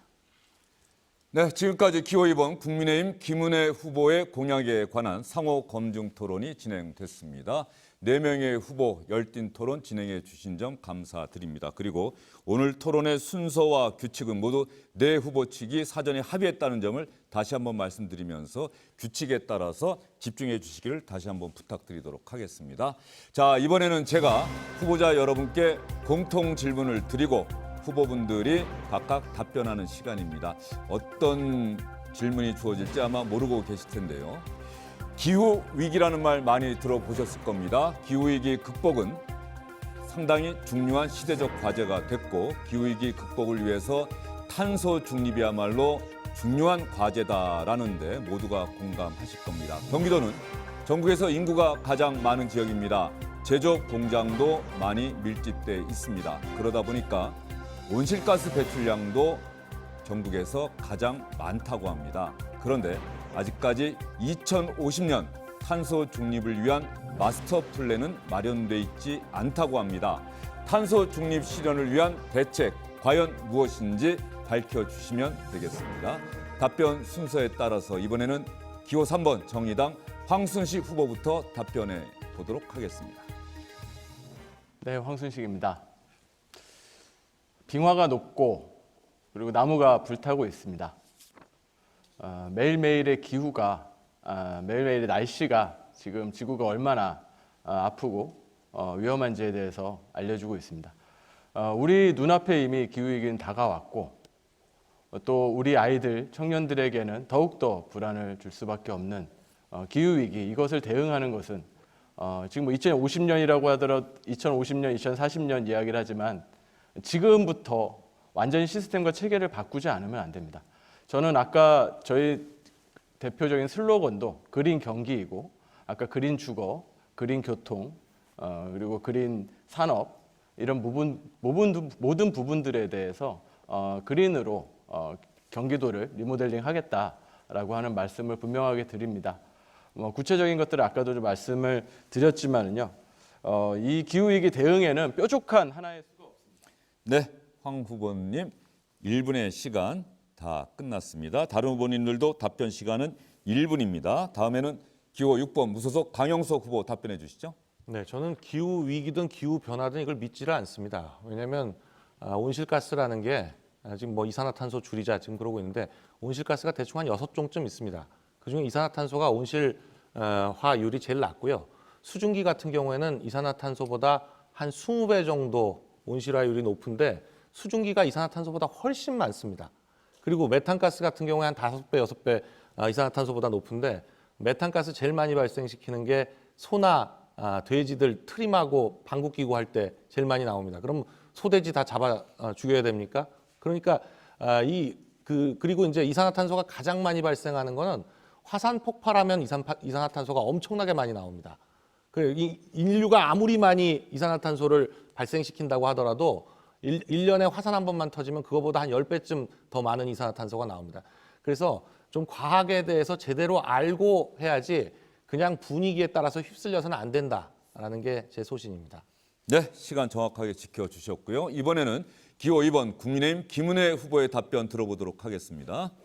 제가 탄소를 들고 다니는데 기업하시는 분들은 고달픕니다. 왜냐하면 정말 애국하시는 분들이고 일자리 주시는 분들이잖아요. 그런데 정부가 늘 사상건건 도와준다고 하면서 귀찮게 하죠. 사실은 정부가 기업이 하는 것만 제대로 마음 놓고 풀어줄 수 있다면 우리 기업인들 훨훨 날아다니실 겁니다. 탄소 중립도 마찬가지입니다. 탄소 중립이라는 게 배출하는 만큼 흡수하는 겁니다. 그래서 제로를 만들자는 건데요. 이거를 탄소 중립하라고 하면 우리 중소기업 분들 그걸 어디서부터 어떻게 해야 될지 아무도 가르쳐 주시는 분이 없다고 호소하고 있습니다. 제가 시흥에 있는 탄소 중립 기업인 간담회에서 말씀을 드렸는데요. 우리 정부가 할 일은 이거 해라고 강권하는 게 아니라 지원을 해드리는 겁니다. 열심히 신명나게 일하시는 분들에게는 세제 지원이라든지 감면 혜택을 드려야 되는 거죠. 제가 평소에 이 탄소 발자국에 대해서 항상 옹호를 하고 다니기 때문에 전해드리는데요. 이게 물건이 생산부터 나중에 소비될 때까지 이 탄소 발자국 기억해 주십시오.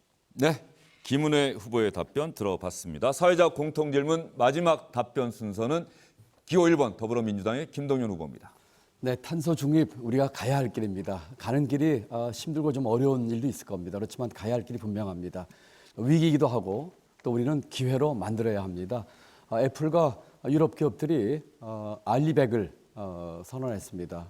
2025년까지 재생에너지 100% 사용을 의무하는 것이죠. 몇 년 전에 BMW에서 우리 LG 화학에 부품 납품 요청하면서 이 알리백 요청했는데 이루지 못해서 성사가 안 됐고 대신에 삼성 SDI에서 해외에 있는 이 재생에너지 쓰는 생산 기지에서 납품한 적이 있습니다.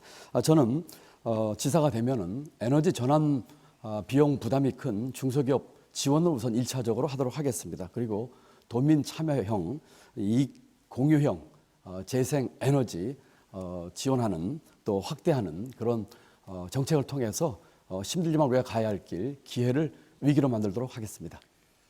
네, 탄소 중립이라고 하는 공통 질문에 대한 네 후보의 답변 잘 들어봤습니다. 자, 이번에는 모든 후보들께서 열심히 준비하셨을 주도권 토론 순서입니다.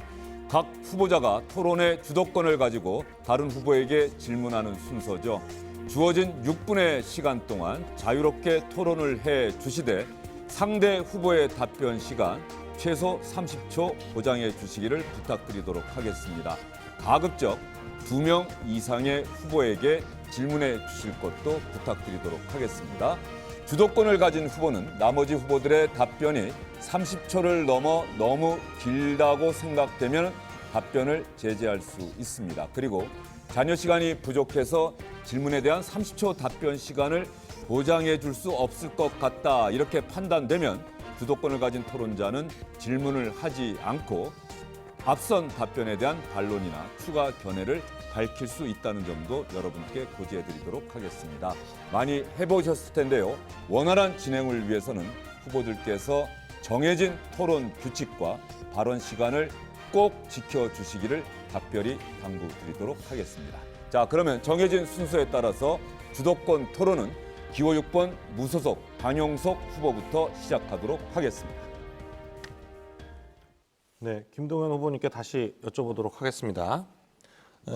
그 아까 말씀드렸던 그 박세아 양이 우리 김 후보께서 아주대 총장을 하시다가 기획재정부 부총리, 기획재정부 장관이 되실 때 박세아 양도 함께 공무원이 된 거죠? 그렇지 않습니다. 아닌가요? 네, 저와 함께 된 건 아닙니다. 예. 아니에요? 그래서 뭐 질문 내용을 쭉 말씀하시죠. 예. 예. 근데 여기 보면 박세아 양이 기획재정부 연구원으로 2018년에 발표한 게 있거든요. 분명히 박세아 양도 기획재정부 연구원이었던 것 같은데 어느 분야의 전문성이 있어서 이 연구원이 된 건가요? 이 박세아 양은? 그 저희 기획재정부에서는 그 계약직을 아주 엄한 기준에서 뽑고 있습니다. 그리고 그 아주 공정하게, 투명하게 또 공고를 통해서 하고 있기 때문에 그 절차에 따라서 응시하고 합격한 것으로 알고 있습니다. 그런가요? 그 기획재정부 연구원 채용 공고를 보니까요. 채용 분야가 석사 학위 이상 보유자거나 아니면 채용 분야의 실무 경력 8년 이상 근무가 조건입니다. 상당히 엄격하고 연봉도 상당히 세고 굉장히 괜찮은 자리던데 이 박세아 양은 여기서 어떤 조건에 해당이 돼가지고 채용이 됐는지 아시나요? 뭐 저는 뭐 세부적인 내용은 잘 모릅니다. 그건 인사과에서 처리한 얘기이기 때문에 뭐 제가 정말 모르세요? 네, 세부적인 내용까지는 잘 모릅니다. 그렇지만 박세아 양 그렇지만 기획재정부 연구원 되는데 전혀 관여 안 하셨어요? 전혀 관여 안 했습니다. 한마디도 안 하셨어요? 네, 그렇습니다. 그 직원은 그 자격 요건에 충분히 맞았기 때문에 된 근데 것으로. 어떻게 된 건지는 모른다? 예, 그렇죠. 그 직원은 석사를 갖고 있고 또 아주 우수한 직원입니다. 아, 그런가요? 네, 아주 공채로 채용을 된 것입니다. 이 그런데 연구직.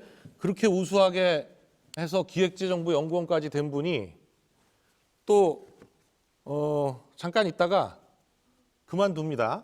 그만두고 나서 우리 부총리님과 함께 유쾌한 반란이라는 시민단체를 만드는데 거기서 상임이사 겸 사무국장이 되네요. 거기서 원래 우리 부총리께서는 이사장을 하시다가 나중에 뭐 시니어 인턴 이런 묘한 이름으로 하셨던데 그 단체 만드신 거 맞죠? 그 사단법인 유쾌한 반란은 네. 비영리 봉사하는 단체입니다. 그리고 제가 부총리 그만두고 전국 다니면서 많은 국민들 만나고 봉사해서 만든 단체고요. 네. 우리 사무국장은 기재부에 올 적에도 제가 알기로는 기재부를 때려치고 여기로 왔네요. 아니죠. 네. 그렇지 않습니다. 그러면- 얘기를 똑바로 알고 하셔야죠. 네. 그렇게 허황된 얘기를 하시니까. 아니 그러니까 때려친 게 아니라 그러면 그만둔 건가요? 아니요, 제 말씀 들어보시죠. 네. 그 해명을 원하시니까 설명을 네. 원하시니까 제가 알고 있기로 그 직원은 아주대에서 기재부 올 적에 보수가 깎였습니다. 그리고 아주대로 다시 복귀를 했습니다. 그러고 제가 있었던 그 지금 현 그러니까 이사장이 기재부 연구원을 왜 그만둔 거예요? 그렇게 좋은 자리를? 기재부가 좋은 게 아니라 오히려 개인적으로 아주대 직원이 더 좋죠. 근데 그러고 기재부를 그러고- 장관님 따라서 간 건가요? 그러고- 자, 하여간 보시죠. 그러면 아니요, 제 말씀을 들어주십시오. 그러고 네, 아니 제가 주도권이니까 예. 그 이따가 해명하세요. 본인이 주도권 할 때. 네. 이 지금도 보면 이 유쾌한 반란 홈페이지에 들어가 보면 이렇게 박세양하고 단둘이 찍은 사진도 이렇게 올려놓고 그러셨는데 이런 사진 찍으신 적 있으시죠? 그 사진은요. 네, 합성한 제가 건가요? 제가 이사장을 그만두고 제가 인턴으로 들어갔습니다. 인턴으로 봉사하고 있습니다. 지금. 네. 그래서 그 영화에 나온 인턴을 이렇게 좀 패러디해 가지고 네, 네. 그 나이 먹은 상사가 오히려 젊은 글쎄 하여간 굉장히 인턴이 되는. 좋아 보여요. 네. 내가 좋아 보니까 네, 좋아 감사합니다. 보이니까 네, 알겠습니다. 근데 지금 근데 지금 도대체 보시면- 무슨 얘기를 하시려고 얘기를 하시는 거죠? 네, 그러니까요. 지금 말씀드릴게요. 지금 김은혜 후보에 대해서 KT 부정 청탁이다 그러면서 공격을 하고 계시는데 이 제가 보기에 아무리 봐도 아주대비서에서 기획재정부연구원 간 게 타이밍도 그렇고 연구원 자격이나 모든 면에서 혹시 김동연 장관께서 부정 청탁한 거 아닌가? 그 김은혜 후보의 청탁이 실패한 청탁이라면 우리 장관님의 청탁은 성공한 청탁 아니냐? 뭐 이런 생각이 드는데 아니신가요? 절대 아니고요. 절대 아니에요? 절대 아닙니다. 그리고 그런 허황된 얘기로 이 네. 귀한 시간을 아니요, 그러니까 이분이 기획재정부연구원을 때려치고 시민단체에 들어왔다 그러니까 좀 그렇지 이상해서. 않다니까요. 기획재정부 그만두고 다시 아주 들어갔고 그리고 대학 직원 내 보수와 그 글쎄, 조건이 알겠습니다. 네. 공무원 글쎄요. 연구보다 기획재정부를 좋습니다. 그러면 왜 아주대 때려치고 왜 기획재정부는 왜 온 거예요, 도대체? 그게 좀 이상하다라는 말씀을 드리고 저 김은혜 후보께 여쭤보겠는데 네. 아직도 재산 파악이 안 되셨나요? 아니 저 휴대폰을 못 쓰게 해주셔가지고 네. 휴대폰을 더 파악이 안 확인해야 된다? 되는데 그거 틀리셨어요. 네네네. 알겠습니다. 근데 제가 조금 더 여쭤보면 이 다봉 타워에 대해서 조금만 더 여쭤보면 네네. 이 다봉 타워가 주위에서 이 땅값이 되게 여기가 시가가 최소한 5억 정도 되는 데거든요. 네. 그럼 346평이면 이것만 해도 한 1,800억 정도 됩니다. 땅값만.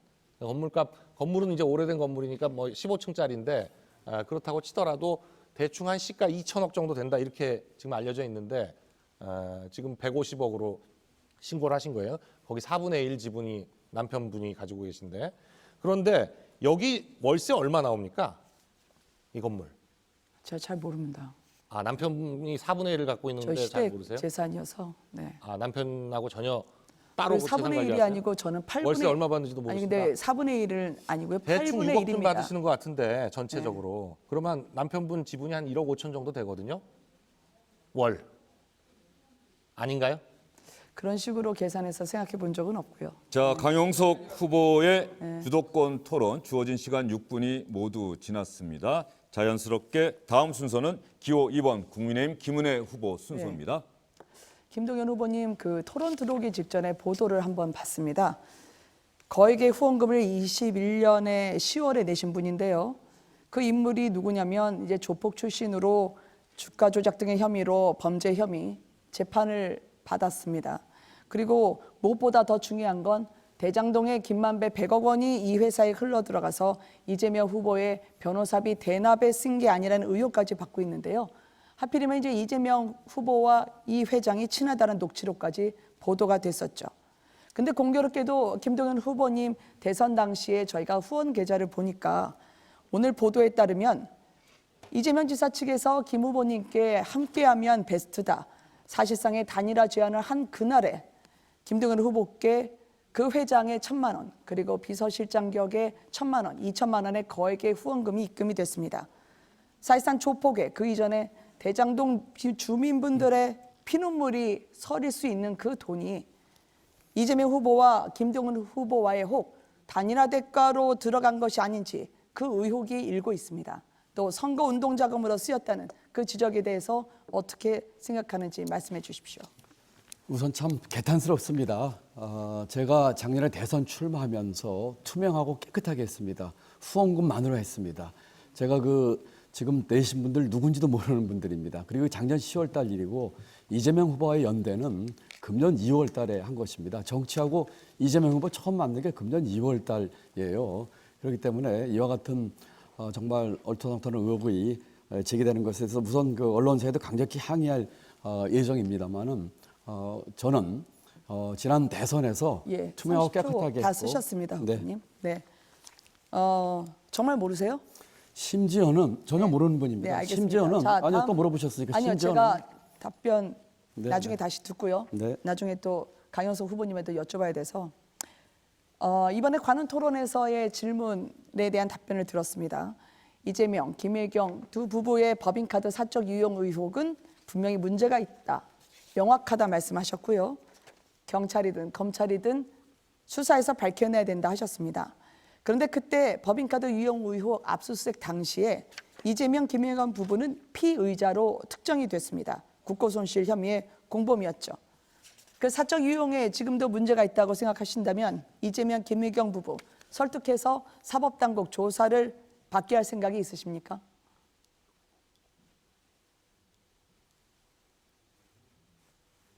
저한테 좀. 네, 죄송합니다. 이재명, 예. 김혜경 부부 설득해서 사법당국 조사 받게 저는 할 생각이 강연히 있으신가요? 죄송합니다. 예, 다시 죄송합니다. 아니요, 법인카드의 피의자였습니다. 그러면 사법당국의 조사를 받으라. 그건 사법 당국에서 그 판단할 이재명 일이죠. 후보에게 말씀하실 의향이 있냐고요? 사법 당국에서 할 얘기를 뭐 제가 왜 이재명 후보한테 하겠습니까? 사법 당국 판단에 따라서 공정하고 투명하게 하겠다면은 그 사법 당국에서 판단할 일이죠.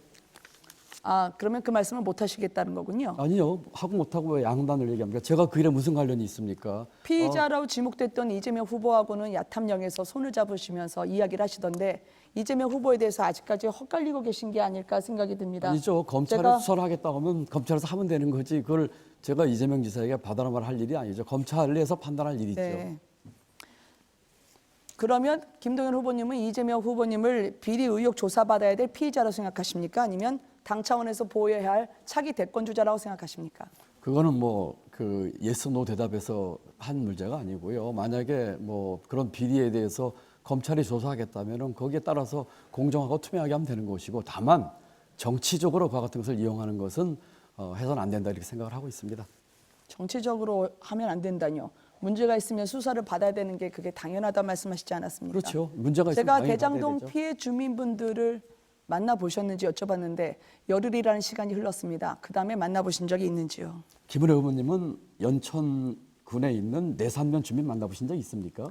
대장동과 제 질문을 회피하지 마시고요. 아니죠. 회피가 아니고요. 끝까지 안 만나실 겁니까? 아니죠. 대장동 주민분들을? 아니죠. 연천군 내산리 주민들 만나실 겁니까? 제 질문에 답을 안 하고 계십니다. 아니죠. 답을 하고 있는 거예요. 여기 보시는 국민분들은 대장동을 피해가고 있다고 생각하십니까? 아니죠. 피할 일이 뭐가 있습니까? 답해 주십시오. 예. 대장동 주민분들을 만나실 겁니까? 그럼요. 만나야죠. 그럼 그렇지만 이때까지는 안 만나신 거죠? 열흘이 지났는데. 연천군 주민 만나셨습니까? 내산리 주민 만나셨습니까? 그렇게 후보님 그 능력 있다는 말씀하시면서 얕게 그렇게 피해 가시면 안 됩니다. 얕게 피한다는 말은 주민분들이 상당히 신뢰되는 표현인 것 같습니다. 김동연 후보님에 대해서 이렇게 가면 결국 대장동 비리를 덮으실 거다. 그래서 대장동 주민분들을 그렇게 피하시면 결국 과거의 치부를 결코 드러낼 수 없고 부당이득도 환수받을 수 없을 거라는 두려움을 갖고 있는 겁니다. 저는 전혀 그렇지 않습니까? 제가 지금- 왜 대장동 주민 만나는 걸 피합니까? 김은혜 전혀 의원님 그렇지 남은 않습니다. 시간이 50초 정도인데요. 네네. 다른 후보에게도 질문하셔야 됩니다. 네, 성남 유세 굉장히 많이 가셨었거든요. 근데 그럴 시간 있으시면 피눈물을 흘리고 있는 대장동 주민분들 그리고 제가 만났던 이재명 후보의 수많은- 측근에 의해서 수천억 원이 털렸던 그분들의 손 한 번만 잡아주십시오. 제가 만났던 수많은 주민들 김 후보님도 같이 강, 만나보십시오. 강 후보님 여쭤보겠습니다.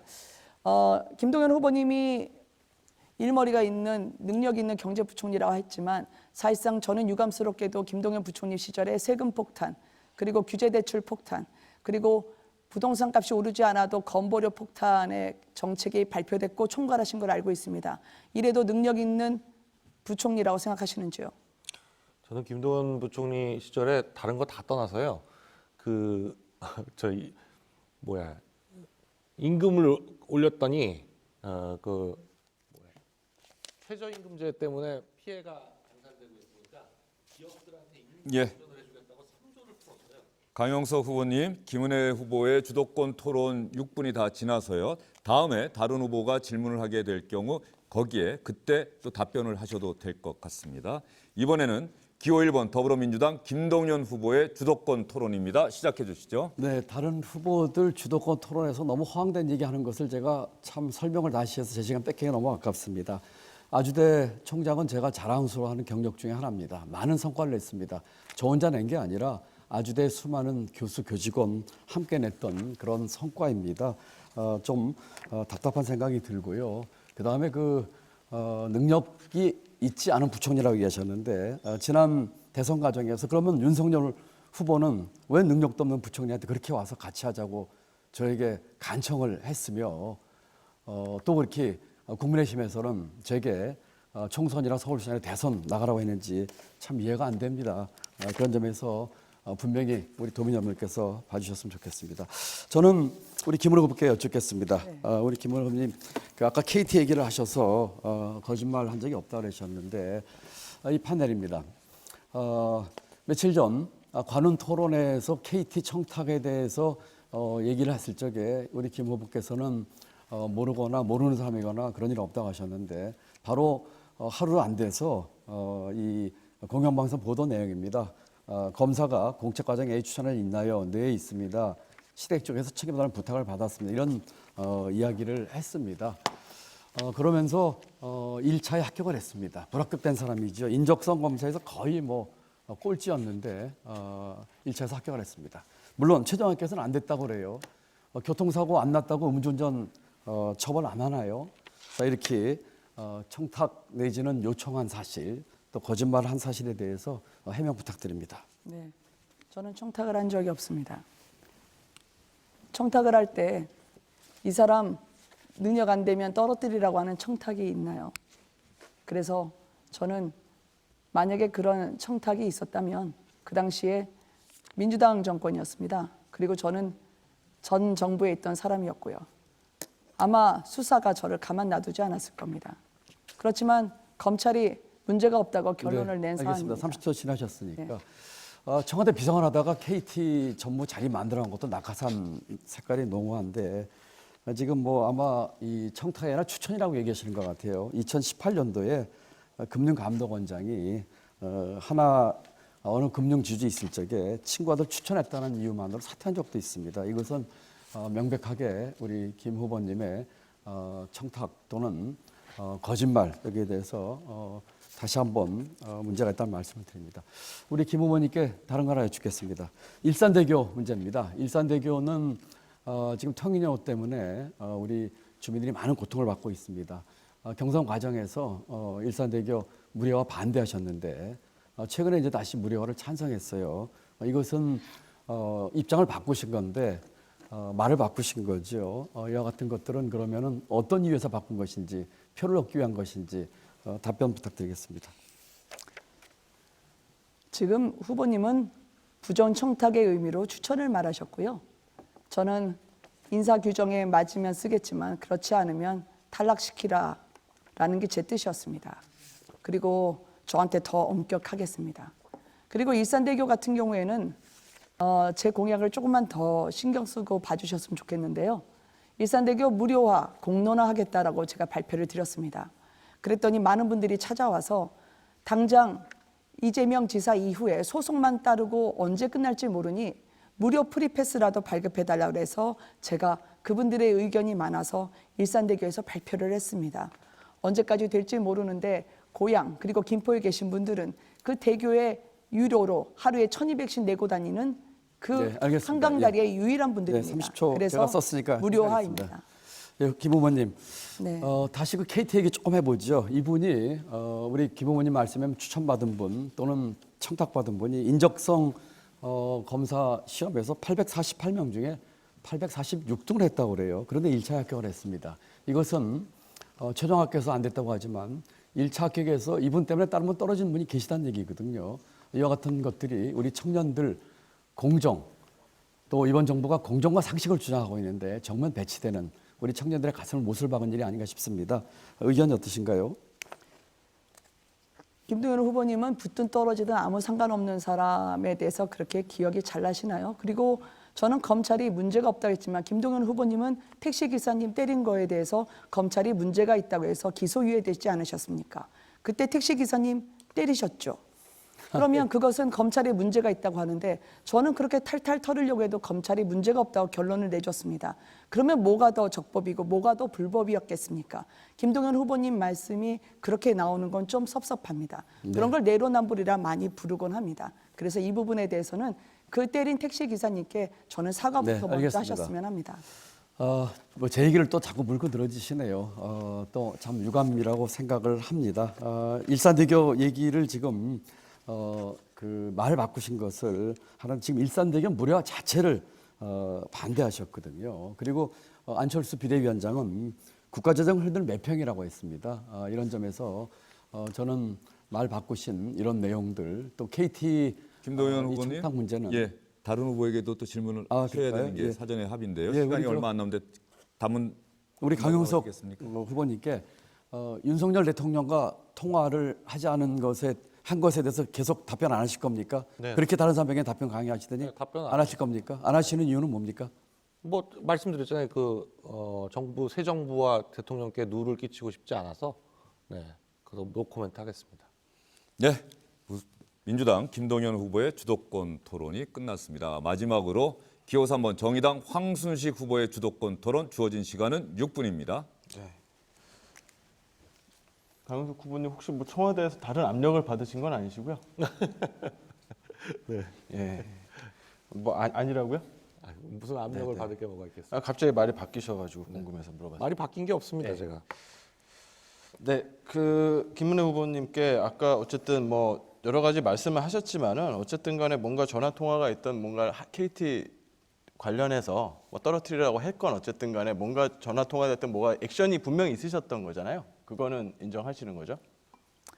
지금 후보님께서 저한테 말씀을 하시는 것은 저는 빨리 이거를 정리를 하고 가는 게 좋지 않을까 싶어서요. 예. 네, 제 답변할 수 있는 시간을 네, 네. 주시면 감사하겠습니다. 알겠습니다.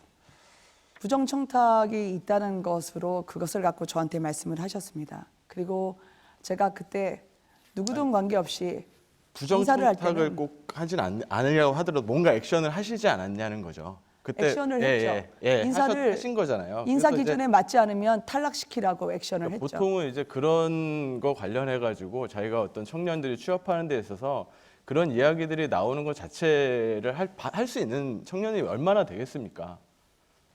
그렇게 힘 있고 백이 없는 대부분의 이제 청년들 같은 경우는 어쨌든 이 일 때문에 좀 상처를 받았다라는 것은 좀 그래도 그 부분에 대해서 좀 사과를 하셔야 되지 않을까 생각을 하고요.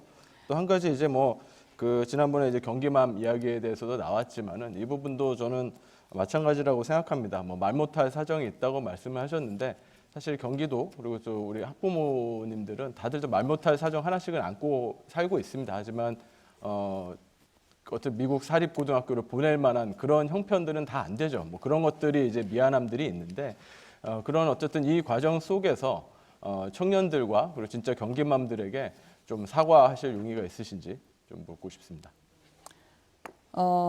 저 자신에 대해서 더 엄격하겠습니다. 그렇지만 누군가에 대한 청탁이라고 하면서 저는 사실 호도를 하지 않으셨으면 좋겠다고 생각하고요. 그리고 경기맘과 관련해서도 사실 모든 부모가 자식을 옆에 두고 싶어 합니다. 이 땅의 모든 엄마는 자녀를 생각하면 굉장히 안타깝고 되게 마음이 미안하죠. 그런 마음으로 제가 경기맘이라는 표현을 했습니다.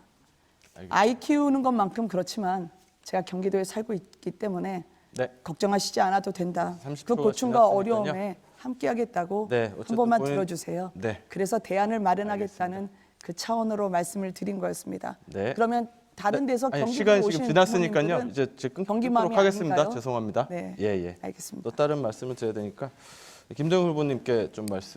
질문을 드리면서 좀 말씀을 드리고 싶습니다. 촛불로 시민들이 만들었던 정부가 5년 만에 정권을 넘겨주고 말았습니다. 그동안 탄핵에 찬성했었던 80%의 우리 국민들은 사분오열 나눠졌고 정치와 어떤 변화에 대한 희망을 많이 잃어버리고 있습니다. 저 정의당부터 반성을 하겠습니다. 조국 사태 등 여러 국면에서 좀 중심이 흔들리고 그리고 위성 정당이 절대 만들어지지 않을 거라는 좀 순진함으로 또 뒤통수를 맞았고요. 하지만 그것에 대해서 성찰을 하고 변화와 혁신의 노력을 보여줬어야 하는데 그러지 못했습니다. 또한 또 시대 변화에 앞서가는 비전을 제시하지 못하고 어찌 보면 좀 진부한 정당으로까지 많은 국민들께서 또 생각을 하고 계신 것 같습니다. 참 가슴 아픈 일이고요. 지난 대선에서 2%대 지지를 받으며 정당의 존립 자체가 지금 위협받고 있는 그런 상황입니다. 정말 고 노회찬 의원님을 비롯한 우리 진보정치 선배님들께 정말 별 낯이 없다라는 생각을 하고요. 정말 혁신하고 변화하겠다는 말씀 드리고 싶습니다. 하지만 또 민주당은 여당이었기에 더 책임이 큽니다. 80%의 전체 촛불 시민이 아니라 40%의 민주당만을 대변을 했습니다. 좀 자기만 옳다는 아집으로 승자 독식의 정치 그리고 갈라치기의 정치를 했고요. 또 위성정당을 만들어서 신뢰를 저버렸습니다. 민생보다는 정쟁에만 골몰하다가 결국 정권을 내주는 우를 범하고 말았다 그렇게 생각을 합니다. 정의당과 민주당은 크게 변화해야 한다고 생각합니다. 80%의 촛불을 큰 촛불을 다시 껴안는 통합과 연대의 정치가 꼭 필요하다고 생각을 합니다. 저 황순식은 경기도에서부터 새로운 연합 정치의 모델을 만들어야 한다고 생각하는데 우리 김 후보님께서는 아까 통합의 정치를 말씀을 하셨습니다. 어떠한 또 보관을 가지고 계신지 말씀 듣고 싶습니다. 네, 저는 우리 황 후보님 그 문제 지적에 전적으로 공감합니다. 저희 민주당이 부족했습니다. 지난 대선에서 국민들의 변화와 개혁에 그런 기대에 미치지 못했습니다. 민주당에 들어가서 제가 들어온 지 얼마 안 됐습니다만 정치 개혁을 하기 위해서 들어왔다고 생각을 하고 있습니다. 반드시 변화시키겠습니다. 그리고 지금 황 후보님 말씀하신 것처럼 저는 아까 통합의 정치 얘기를 했습니다. 이게 정의당이든 국민의힘이든 도민을 위한 것이 가장 중요하다고 생각을 합니다. 우리 도민과 경기도를 위해서 통합의 정치하겠고 좋은 정책들 아까 말씀하신 것들 잘 수용하면서 함께 협치하고 통합의 정치를 하겠다는 약속을 분명히 드립니다. 네. 네, 주도권 토론까지 모두 마쳤습니다. 네 후보의 열띤 토론으로 시간이 초과가 됐습니다. 그래서 사전에 약속됐던 마무리 발언은 할 수 없게 됐다는 점 후보분들께 양해를 부탁드리겠습니다. 늦은 시간까지 정말 고생들 많으셨습니다. 네, 무엇보다 늦은 시간까지 시청해 주신 시청자 여러분, 유권자 여러분 고맙습니다. 여러분의 선택에 도움이 됐기를 바랍니다. 이상으로 경기도 선거방송 토론위원회가 주관하고 SBS가 중계한 경기도지사 후보 토론회를 모두 마치겠습니다. 고맙습니다.